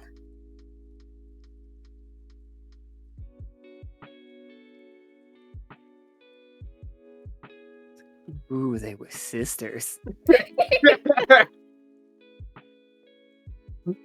There's somebody sitting on a stoop behind you. I just went with the first thing that came to mind. No, I think it works.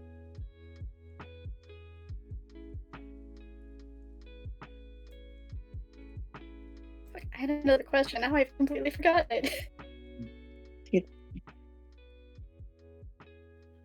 I think this is when Horace is like walking down the street, unaware that a live recording is happening right now. He's just got his the address to Simmons' apartment written on a piece of paper, and he cuts right in front of the camera.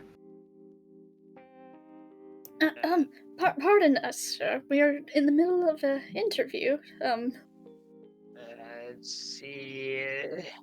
Directions. Turn left over here. Wait! Why? Who's that? What? Hello, yes, we are Pollux and Castor with the Silver Thimble. We're currently in the middle of an interview with Miss Opal here. Horace is looking to the camera. You trying to record me with that there box? Hmm?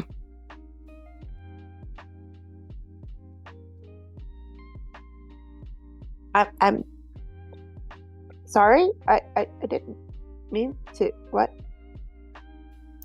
Pollux just gives a slightly annoyed look, being like, well, you did just walk in front of the camera, so we weren't intending to, but you just did it yourself.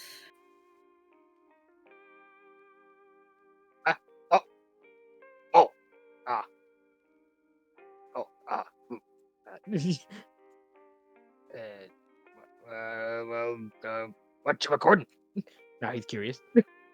Kind of scooting, looking around. What you doing over there? The art display. And the interview. Did you want to be part of that? Oh, hard. No. Yeah, I'm already in the being recorded in the box. Sure. Got a few moments before I gotta get going anyway. Yeah. I guess Pollux and Castor will give a sympathetic apologies for this look towards Opal and Pearl before turning to, you said Horace, and being like, well, so let's start off with what brings you to the Thimble? Looking for a good pal of mine. Gave me directions. It's city's big. Easy to get lost around here. Well, if you guys are recording stuff, you might know some people. You know where Simmons is? You know Simmons? I know Yes. Simmons. Yes, the three of us work together with him. Oh, you guys work with Simmons. Okay, great guy, that Simmons. I've been trying to figure out how to get to him, but don't know my left from my right around here. How do you know him? Well, we've met once or twice. He's a good buddy. He's got some good friends in quite a few places. We'll just leave it at that. Yeah, that sounds like Simmons, all right. Well, if you're looking for the apartments, you're currently at the piers, and I don't believe that's close to the apartments. You might have taken a wrong turn somewhere.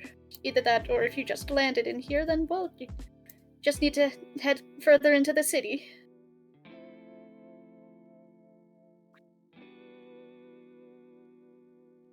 Okay. I see.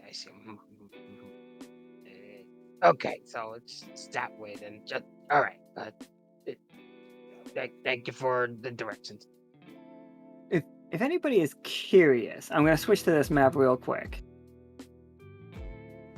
So, this is where the pier is, like there. I've always assumed that this blue domed place right here, that's the academy. Like, that is the way I've always assumed it. Fishtinger is up here. The casino and spa is down here. Like, that is how I've always pictured. We're gonna get it if we can. We're gonna get the whole city map done up at some point. But just so people know.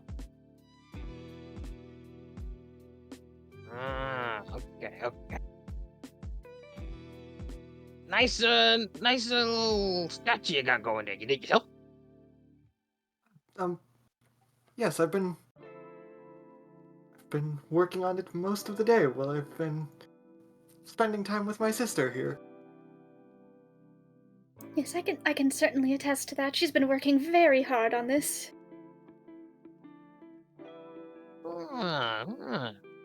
Shaping the rock to your own image. Get behind that and shape your own things. Yeah. Good stuff. Good stuff you got going there. Thank you. It's always nice to hear about another who appreciates the craft. Oh yeah. Can always learn to appreciate folks, making their own thing, shaping them the way they want it. Out of character. What is the statue, by the way? See, what I'm envisioning is it's like, because like she said it was like some like based on some folk song tale. I feel like it's like of some adventurer, just like, because it does have to have an air of unsettling to it. It is kind of like uncanny, but like I don't know if that's the intention or if it just came out like just weirdly like close to just like Uncanny Valley territory.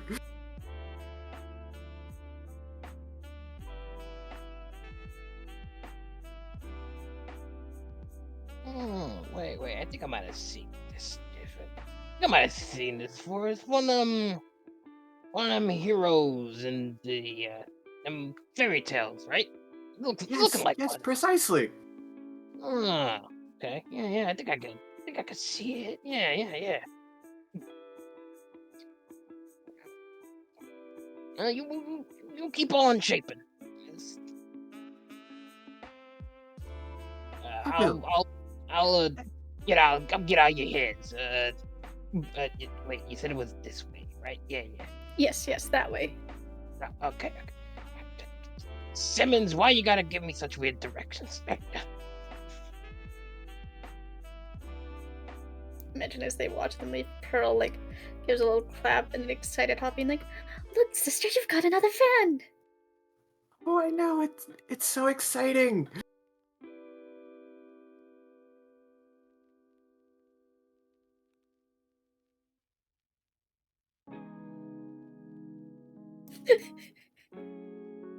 Like, probably caught up in the excitement, has forgot that the interview is going on, and is just like all eager about that now. Yeah. At this point, I've kind of like put the camera down.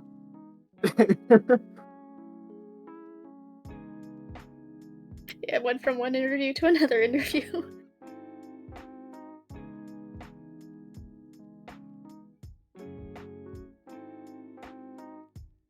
All right.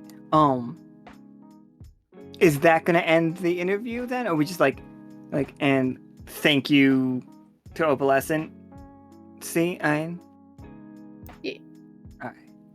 So go ahead and thank them, and then give us the summary of the. And like, do you have an upcoming show, maybe, Opal? Oh yes. Thank you too for the albeit a brief interview, but lovely to hear from this otherwise. Do you happen to have a showing coming up soon? Well, as a matter of fact, I do, actually. Just within the next few days. If you would like to stop by, I'll be happy to show you more of my more of my earlier works. Will Yes, that would be lovely. That will be taking place right over in the Silver Thimbles Park, actually. There you have it, folks. Pretty soon, coming soon, we'll have a little art show from Pearl here in the park. Park. Park.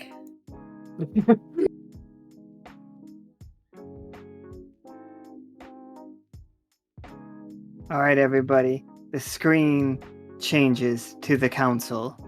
It's just like, was that one of the Shapers? Folks on TV. Like, what are they doing in our city?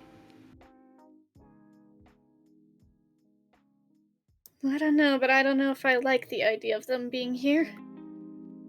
Concerns me that they were able to waltz through completely uninhibited. Is it time to set up a passport situation? Identification upon arrival? I'm sorry, I interrupted you. No, it's fine. It's just I thought we had enough security as it is. Is Barbert's security? Is it only for the casino? Is it really that limited that anyone can just waltz in? Well, not to mention, he did say that he was here for Simmons. Is it possible that Simmons invited him in? I wouldn't see why. Why would anyone want to let the Shapers crew in?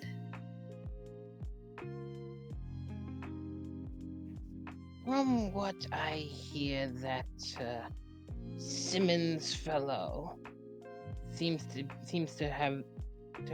know some unusual folk. The ones who are friends with Simmons have a tendency to talk about him quite a bit.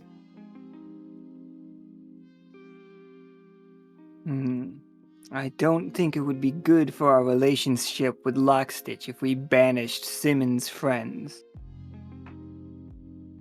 He is the face of Lockstitch lately. Yes, indeed. But we also don't want to let just,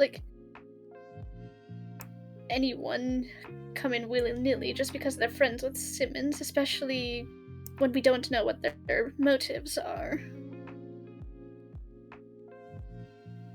Mayhaps a bit of an increase in security detail for the symbol is in order. That seems to be the best course of action right now. Yes. We don't want to outright ban anyone from coming into the city, but we definitely need to have a better eye on some of the more unsavory folk. Then the next question is, what type of security? Do we want men on the street, or people on the street? We have many flamingo securities. Or are we looking for more just surveillance? These cameras provide a very interesting avenue. Interesting. Who developed this recent surveillance with the cameras? Who might we be able to put in contact with to get these set up? And who's going to monitor it?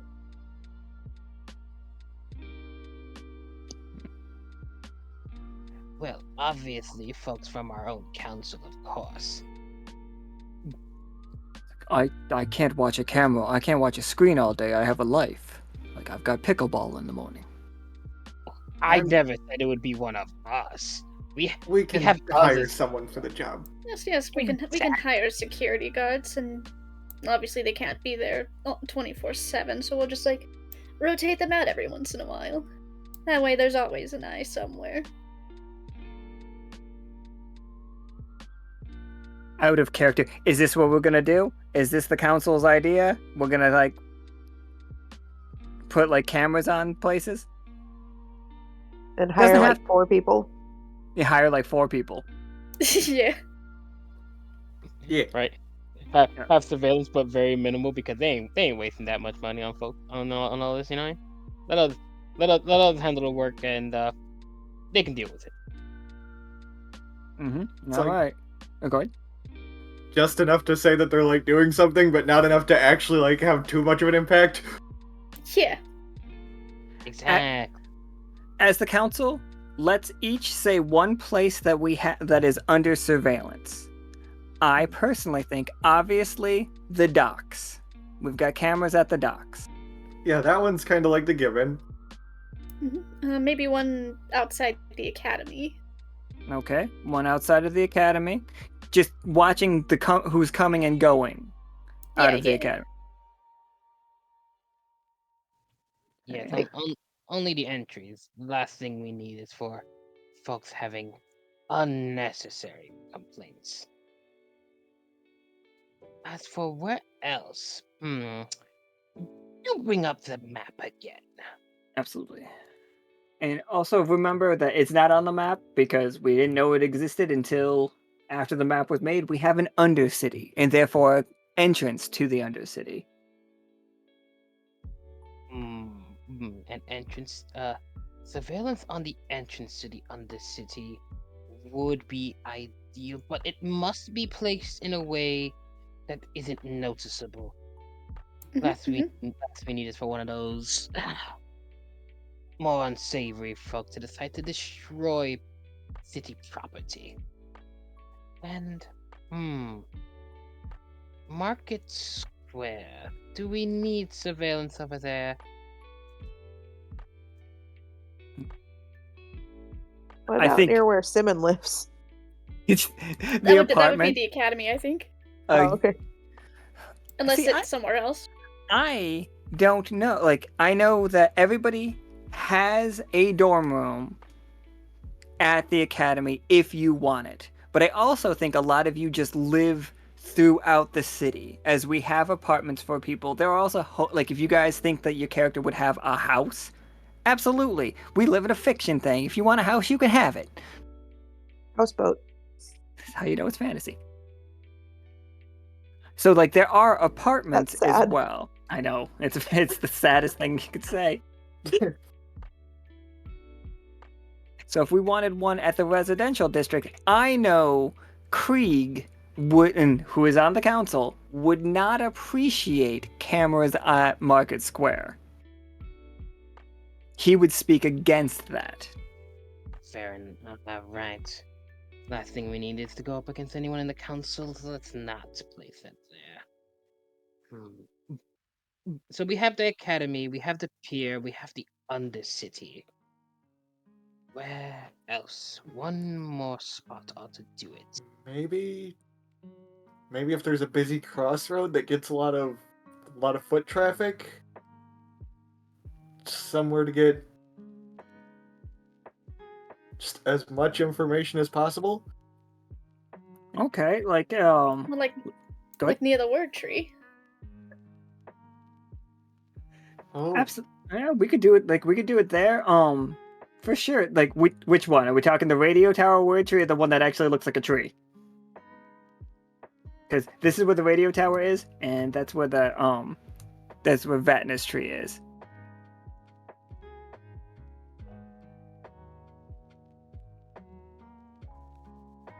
The radio tower is close to D20 Rock, which does mean that it probably has a ton of foot traffic over there. Yeah, let's do by the radio Yeah. tower, especially since there's now the wolf that likes to hang out around the radio tower. Yeah, I gotta keep an eye on that cult. yeah, for sure.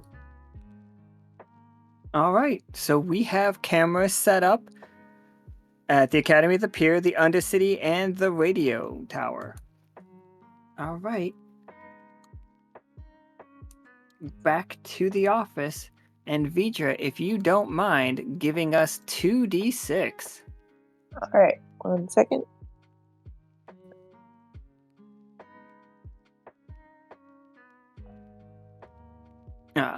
One more time, because we've already done social Yeah. event. This is why they're supposed to be like... No, they're not. These aren't supposed to be cards. What? 3. Human interest story. Or, as close to human... Well, person interest story. Person, yeah. All right, and then give me 2 more d6. 6. Oh wait, we've already done this one. We've done this one. One more time. Okay. 8. 7 or 8. Oh, I can't do math. Making friends. Terror announces itself to the community, who reacts in a mood manner. The terror responds in kind. Okay, give me 2 10-siders, and can somebody read those out for me while I'm on the other screen? We have a 3 and an 8.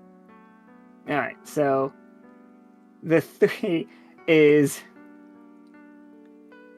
a selvage, a monstrous fish, a selvage, a monstrous fish that can travel anywhere on the Echo with large bodies of water. Oh boy. And then you said 8 for the second one? Yes, 8 was the second. Relief. So, a monstrous fish approaches. Oh wait, can you give me one more 10-sider? I forgot. 6. Nice. It approached the Bast Bridge, a bridge connecting the southern end of the Thimble to an island to the south, impassable during high tides. That's actually really handy for me, because I've got them both on the same map. It monsters fishes up at the bridge. Everyone's relieved to see it. Yeah, so basically, okay, this fish. Oh, I know, this is making friends. No, we had it right. Like this thing, and then relief. All right, okay. So everybody is relieved to see this creature. That is the story. Ooh. I don't know. Maybe I'm relieved to see the creature because maybe the creature goes around to all the waterways nearby, and I've seen them before, and I wasn't sure if they were still around. Oh yeah, like Nika was saying, like, have you got like, okay, before everything went shitty, everybody in the Pacific Northwest was talking about how the orcas had returned. Uh-huh. Okay, so are we doing that scene? Can we do that? I like that. All right. But first, our person interest story, and I will get everybody set up. Do you all want to play yourselves? Like, play your characters standing at the bridge, like, talking about how great it is and what it means? Or do you guys want to play NPCs? Because it didn't have... Either. I think I want you guys all to play yourselves. So Alright. I'm gonna put you all on the thing. Also, very interesting what Nika suggested. Maybe Selvage returned to the waters around the Thimble now that the corruption has been cleared up. It probably went into hiding to protect itself, and now that it's safe, it's traveling around the Echo again.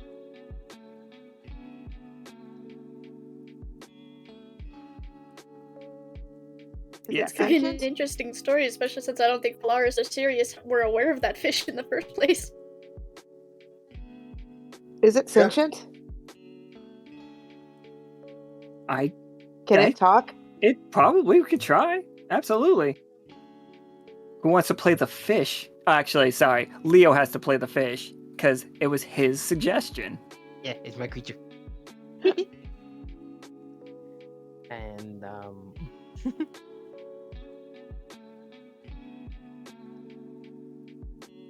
and yes, it's Selvage, like Selvedge.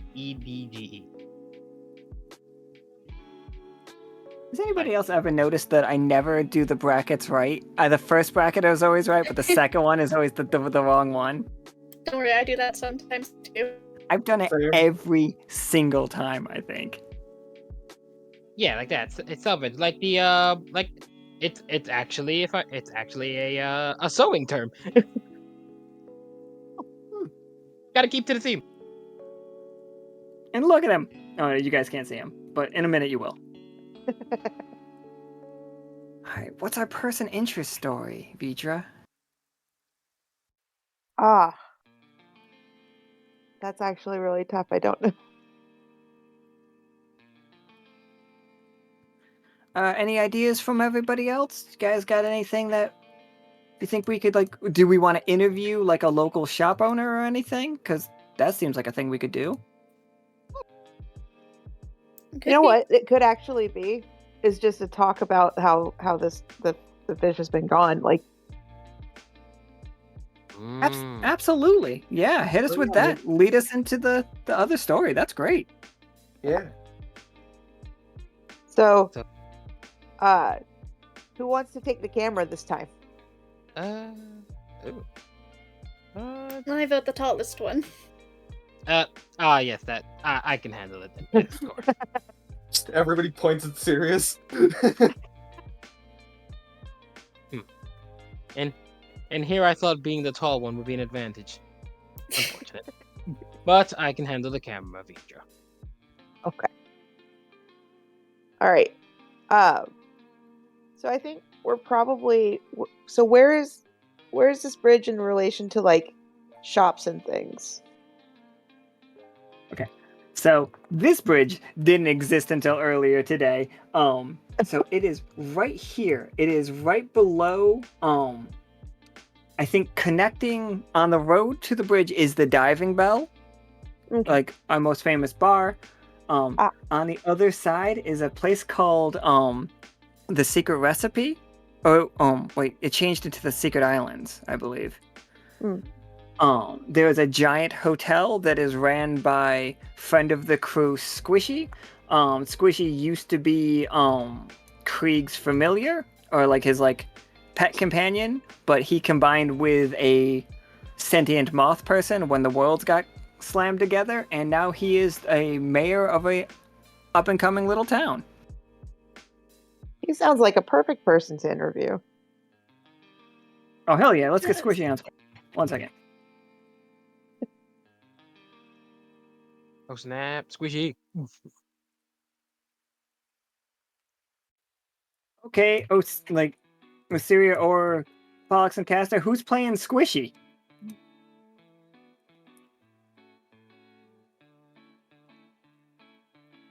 Or do we want to call in Toast and have Toast play Squishy?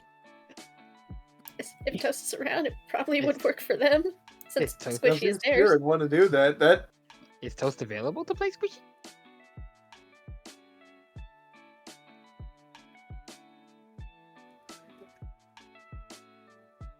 He's the last person that said anything, so here's hoping. Everyone stare at Toast. I take Hello, that as a Toast. yes. Yeah. Hello. Hello. All right. So,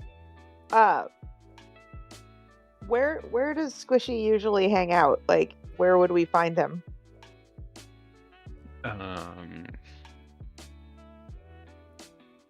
Either at the Silken Towers or probably somewhere on the island, I would imagine. Maybe we're doing like a little walk and talk around the hotel, like down at around the outside, and kind of doing a So, local news story is that the selvage has been missing. Was one of almost like an attraction for you to attract people to come and fish watch, but they've been missing for a while. How has that affected things? Well, without the tourist attraction, there hasn't really been very many tourists. It has drawn hunters trying to find, but after the first few who tried looking for it, they kind of gave up. So now it's just been the occasional new person hoping, but it has been a real damper on the local populace. Like benevolent hunters, trying to help you find people them? want to find it. They were just like, where'd they go? But after they try for a couple days and they can't find anything, they kind of just give up and go home. You have anyone that's kind of a conspiracy theorist? There's always at least one or two out there who come around once a day and try and scour for clues over the overturned rocks, but after I a mean- while, you kind of either ignore them or just do what you can to. I did find one of those little like gift store stands type things that still had like a hat that they were selling to try to entice visitors to go searching for it. Yeah, without the local fish, we've had to come up with other things. So some stores have tried to come up with find the fish hats, wear the fish hats, but you can only do so much till people want the new thing. So it's kind of a relic at this point. Yeah, it was cool when it first came out, but now it's just kind of another thing out there. So Probably a little depressing too. a little bit, because it used to be, so lively with everyone coming out for the fish, but now it's more of a ghost town. I mean, you still have the regulars who come around, the occasional conspiracy theorists and the locals, but nowhere near what it used to be.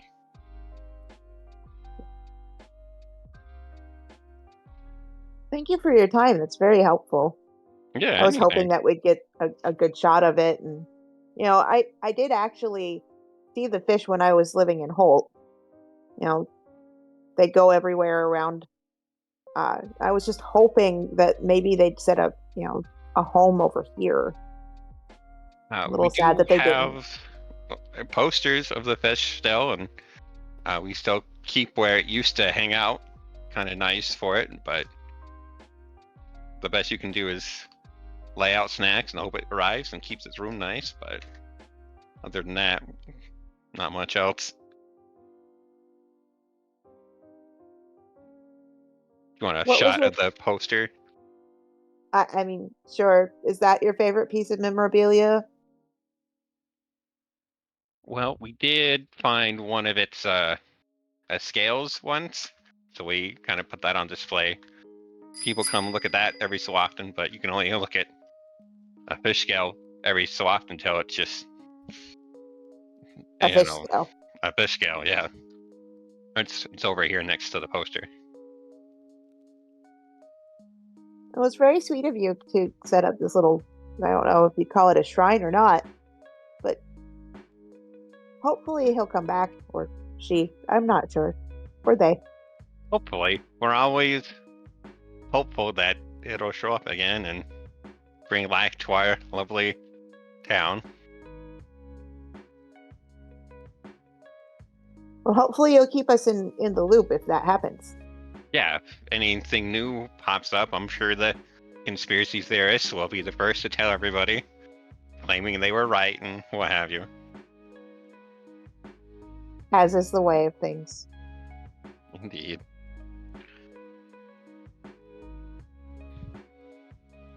All Well, right. thank you. Thank you No, for no, your go ahead. time. Just saying Yeah. thank you for your time.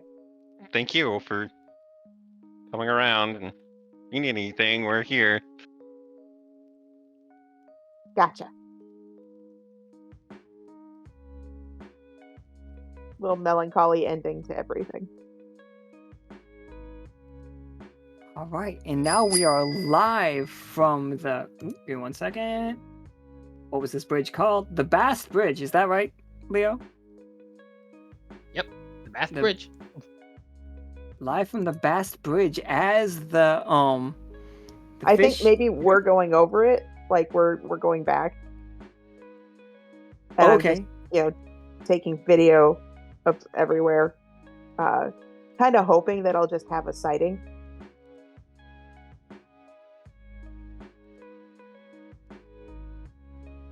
Zooming out, zooming into like the distance and seeing if we can find it.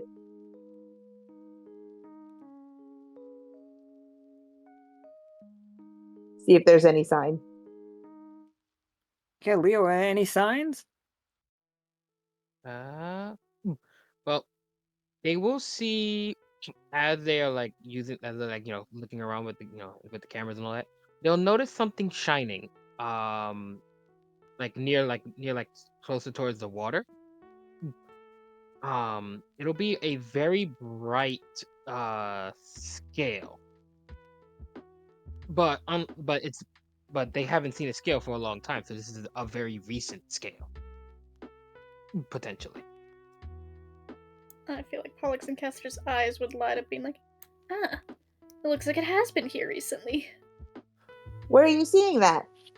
Just down there. See? Oh wow! I wonder. Just like wildly, just like looking everywhere, trying to see if there's anything. But of course, I'm looking through the camera lens. Give me a sec. I'll go grab it." And Pollux and Castor are just gonna like ever so carefully shimmy their way down. I mean, there's probably a way for you to like go to the lower section, like just like going down the hills and stuff. Right?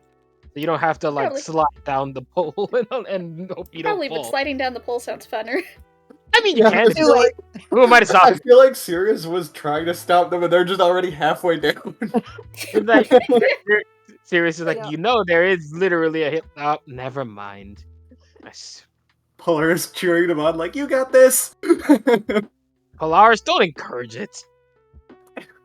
What? I want to see if they can do it. Menaces the three of you. Pollux and Castor have probably definitely done something like this back home. 11 times, as a matter of fact.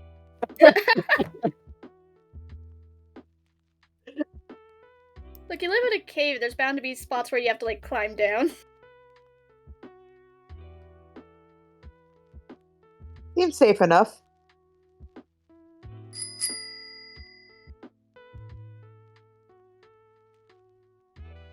So you found it? Yep. Is it like Point in that- deeper water, or is it at the shore? No, it's like basically it's on the thing itself. Like it was like Oh. if it got washed up onto this little section. Oh no! No, just the scale is basically. Oh, just It's- the scale. Just the scale. The fish is fine. This is fine. They went Okay. down to go get the scale. Okay, I was like, wait a second. could you aim that up so that the camera can get a better view of it? Yeah, I feel like Cass and Pollux holding on to the railing. The two of them are gonna like lean out a little bit as Castor's holding up the scale. Perfect. Thank you. As the crew is like looking down and recording the camera, they'll just see a shadow below Podcaster getting bigger. Just the shadow's becoming absolutely huge as it gets closer to the surface. Look And it's like- out! It's like right below. Pollux, Castor, you might want to. Shimmy back up. Yeah. They're gonna try, but if they don't, they've been eaten by a shark before. And There's a story there. Or they don't say that out loud, but they are definitely gonna try and get up quickly before they get eaten. as they start shimmying, Selvage would poke its head out of the water and just stare up at the bridge. And well, currently it's staring at these unusual fellows shimmying up a bridge.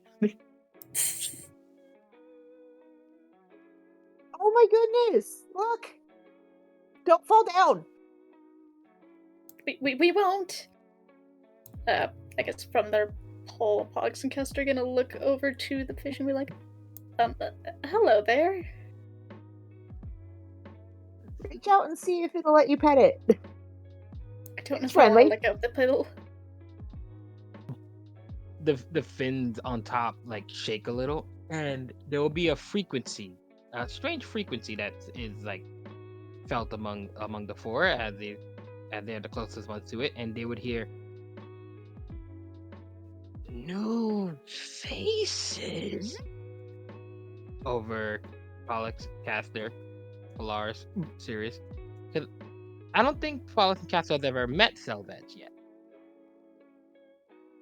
I can imagine they probably have heard about it, but not actually seen it.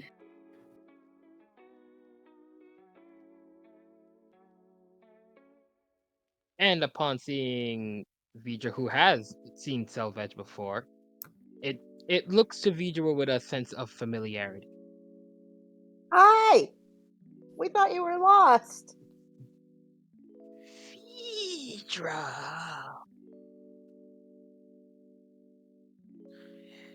I'm so glad to see you. Serious. Wait, this giant fish can talk. So cool!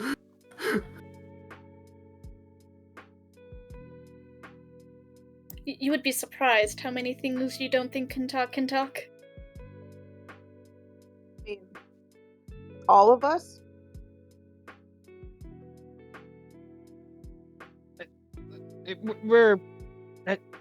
I'll get used to it. Just give it time. Selvage would look to the fore and swim around a little bit over the waters, and it would say, and it would break out those frequencies again as the fork can hear again. Safe now, referring to the water. Pollux, Castor, and Vidra definitely know about this. That when there was like a lot of corruption going on, is when Selvage is when it Vidra would know that when there was like a lot of corruption going on is when Selvage stopped showing.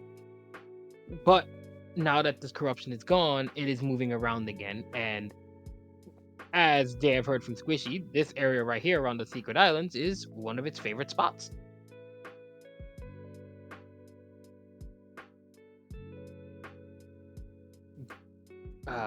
Selvage would look around curiously. Squishy. I'm wondering where he's wondering where Squishy is. If Squishy is, okay, still around. Squishy waves. Squishy! and it literally like jumps out of the water with excited fish. How tall is this bridge? It is apparently high tide makes it impassable. Okay. So, is So it it's just stuck to go on like one up and side? over? It is by the fins basically like spread out, and they vibrate in such a frequency that it gives it like a sort of extra like airtime, essentially. Sort of like think of like how to fly, like like kind of like a flying fish, how they can like stay up in the air longer than you would think a fish could be up. Just that it's a huge ass fish doing it, so it's definitely quite the sight to see. Oh, Get Polaris is all gonna. on camera. Yeah, I was gonna say Polaris is like looking to make sure that we got all of that recorded. Yep. Big old splash comes out of the water, and needless to say, all four of them are soaked now. I don't mind. Just casually wiping off the lens with a very wet sleeve.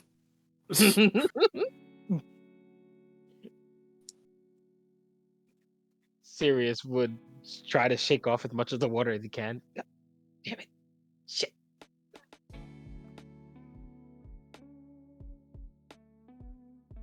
Yep, it would just kind of slough off with my fur.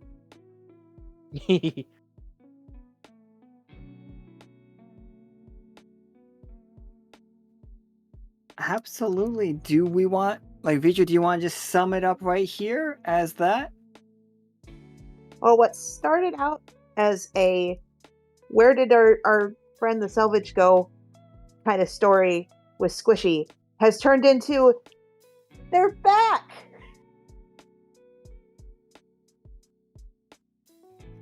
And just for the record, you all have a scale from the Selvage that when Pollux and Castor went down there were 5.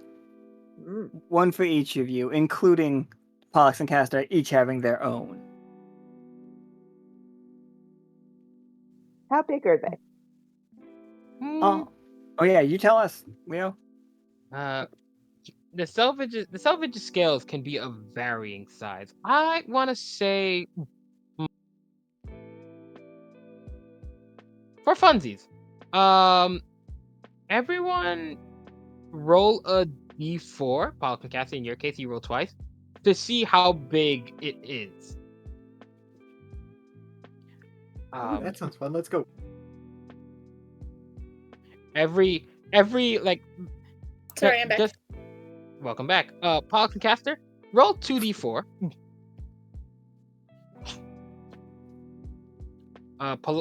Who rolled? Let me see. Both extremes, right out the gate. Let's go.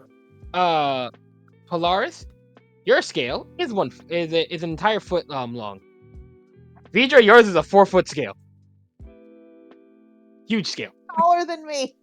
You got the jumbo scale. I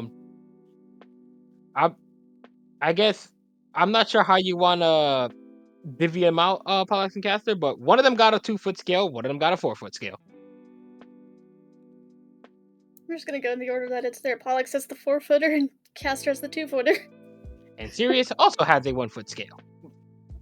Man, lots of extremes here. So Sirius and Polaris, 1-foot scale. Castor, 2-foot scale. Vidra and Pollux, 4-foot scale.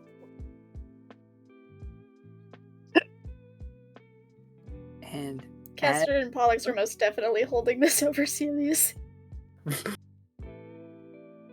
it's like, aw, why'd you get such a... You're the one that handed them to them. You just gave them the small ones on purpose. It's just, it feels a little rude to Polaris. I feel like Pollux and Castor would at least give them a better skill, but maybe they just misjudged it. Either that, or I wouldn't mind trading Castor's 2-footer for their 1-footer. I mean, Polaris is just happy to have one of them at all, honestly. Like, she don't care. Sirius looks at the 1-foot scale and the smug ass look those two cats have. It's like, you did this on purpose. Maybe. And while the camera catches that, we go to the council. So the fish is back. That seems good for the city. Yes, a good omen. The worry about the corruption, of course. We don't want to hurt these beautiful creatures in the future. They will continue to get us tourism, and they'll be making us money in the end.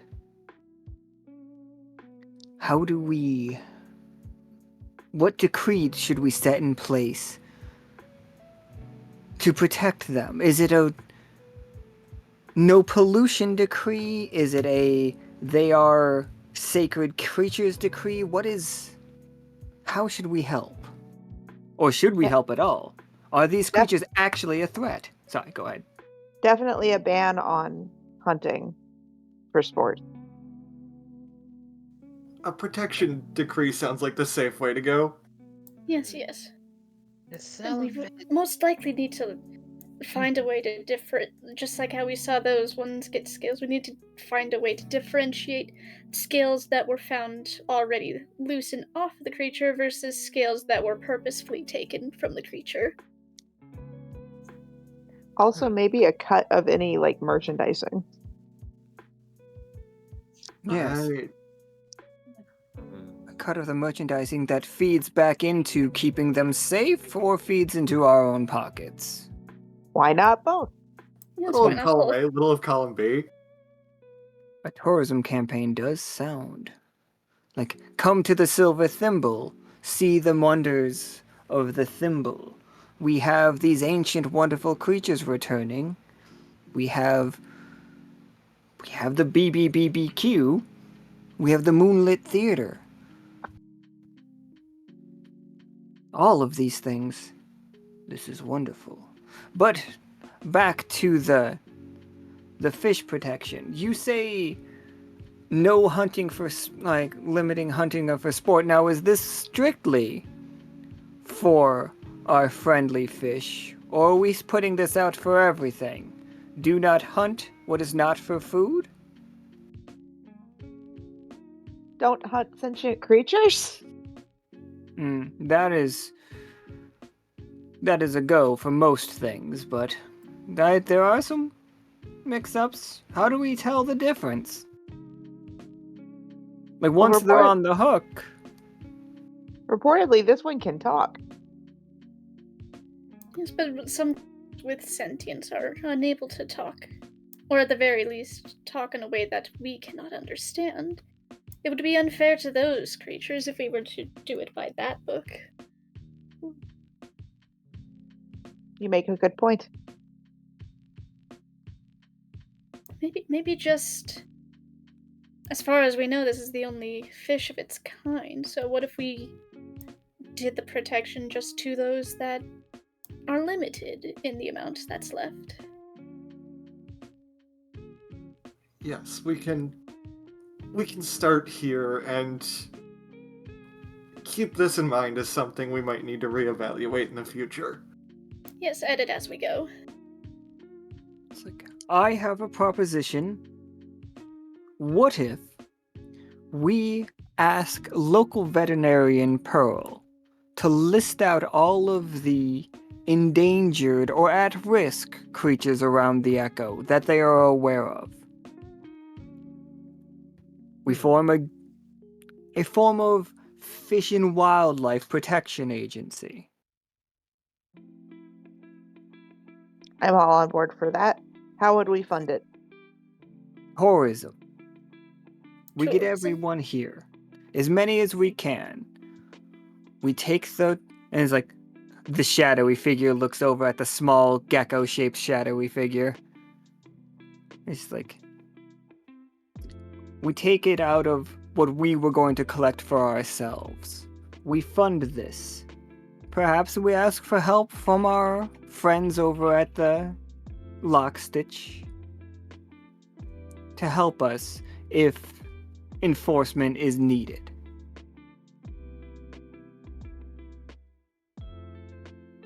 We may also want to explicitly ban explosives in the water. We should ask Fish Tinker to look into the explosion rates of boats. I'll add that to the list. So 2 decrees. First decree, we do not hunt sentient or endangered or at-risk creatures.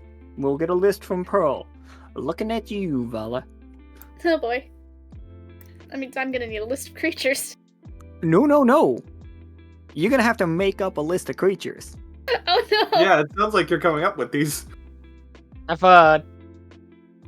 Feel free to ask for help, absolutely. I'm not Yes, please. not giving you a job. I just want to give you something fun. And second decree. I forgot it. Fish Tinger looks into the explosion rates of boats. Things blow up all the time. Things blow up all the time. What if they didn't? I would like to take a boat without, my knees are going all wobbly.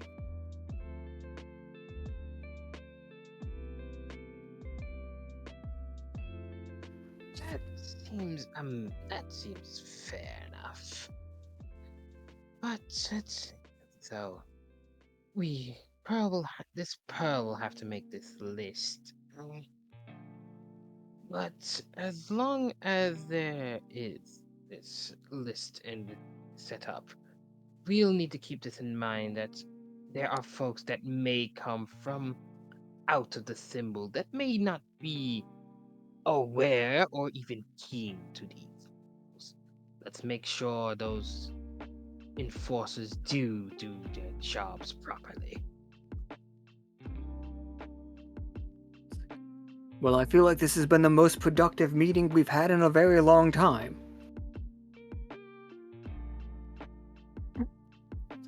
He raises his gavel. He's just like, meeting adjourned then. Everybody want to go get some falafel Papa Juniors? Oh yes, please. That sounds Yes. great right now. Excellent. Slam, and then taking off their robes. It's like a flamingo, a gecko, a fucking mouse person, a six-limbed, six-eyed frog with a crown on, just all go walking out of the place, talking all jovially. I'm Just starving. Complete tone shift. Oh man, I can't wait to try that new flavor. I'm looking forward to it. Oh, I heard about a new flavor. Blue. Wait, blue? Ooh. They get a flavor out of blue. Okay, I gotta try this. It just says blue. I have to Blue know what is- that means. Blue What is does a it mean? flavor. What does it mean? Just That's like red is a flavor. Red is like 6 different flavors. But it is still a flavor. It's fair. It's like fierce red. It's like, all right. And like I've drank a lot of things in my day. Like I've tried every soda I've ever seen. Absolutely. Whenever it's just something that says like fierce, I don't know what that means. Right? Like, if I'm correct, like just yesterday, freaking had some Gatorade that was Glacier Blue. All right, I mean, sure, blue flavor. Here we go. And then there's some things that are like the thing they're derived from supposedly is red, but they're white. Like the drink is white. So very, You're that's like- very off red. Why?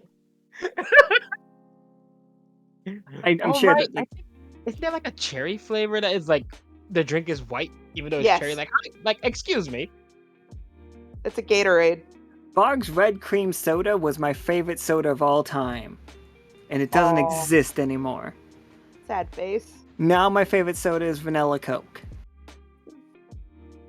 It's like I guess I'll settle for this one because the I'll other one's settle not there. for vanilla Coke. Alright. Yeah, that is the end of our community radio.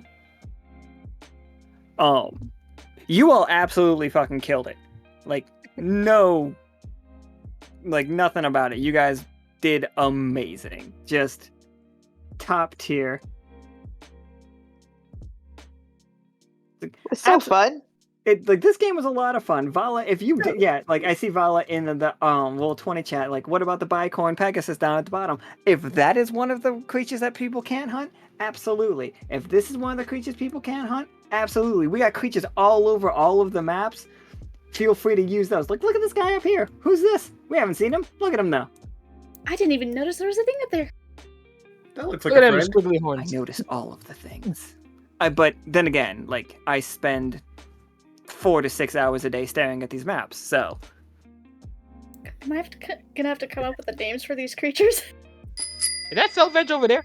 Look at this is Paul. Oh, Paul. Maybe he's a friend. Friend of Selvage, maybe. Hey, it's been a while.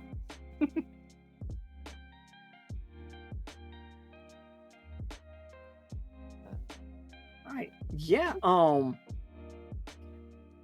So, like, real quick recap. What happened today? All right. Radio we- cult. Pollux accidentally started a radio cult, I guess. Okay. Yep. We got radio cult. Pollux came out of the radio. I'm sure there's not going to be any lasting effects from that. No, Like- not at all. You were sound waves for a That's- while, and now you're not. A little bit of a glitching effect on him. He's already got a glitching effect because of his outfit. Radio cult happened. Then we learned that in the city in the Silver Thimble, we have a theater called the Moonlit Theater that is ran by the mice that are all over the Thimble. They work mostly at Lockstitch Academy and at Fishtanger. But now, in their spare time, we know that they run a theater with a shadow that can talk and also can get really tall and helps them like build. And his name is David. And he has a fantastic hat. Next up, we know about Opalescent and Pearlescent. They are the Slug Sisters, or Sea Slug Sisters. Lot of alliteration in today's game. Oh, we also know there is a barbecue joint run by the Beetle Boys that is BBBBQ. BBBBQ. You're welcome. Yeah, thank you. I appreciate that.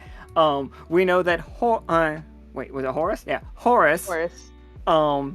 One of the Shapers people has been caught on camera hanging out in the Silver Thimble looking for beloved friend and crew member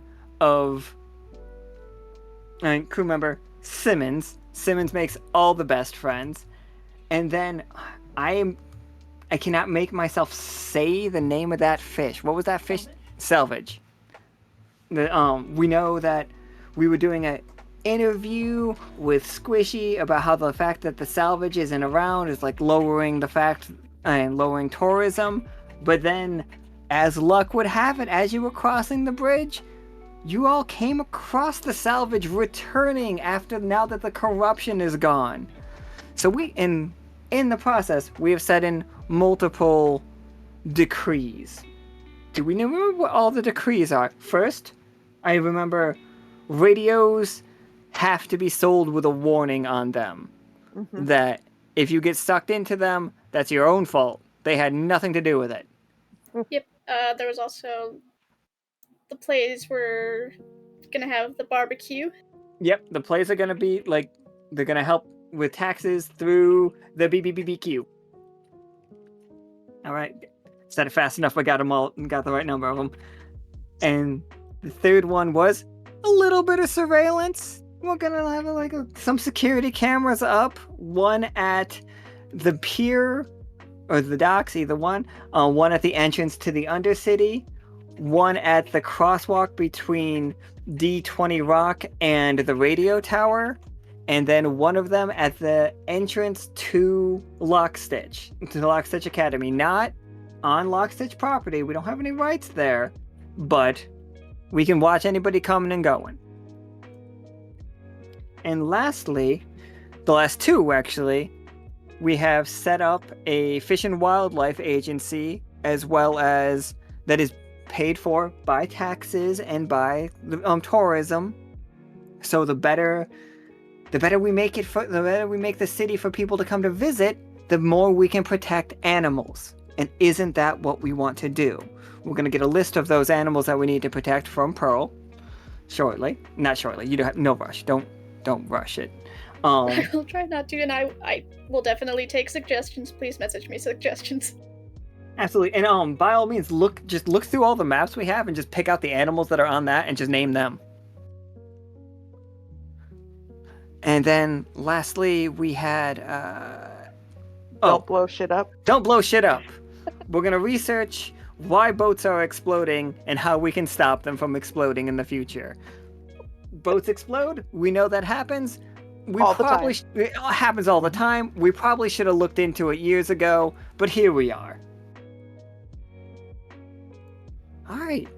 That was a really great game. Thank you all so much. That really made me feel good. That was a good-hearted, good-feeling game. I very much enjoyed it.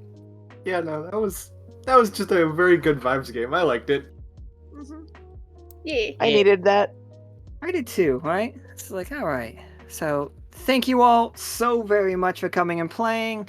We've got another game tomorrow that is, we are tentatively calling it Chaos Squad.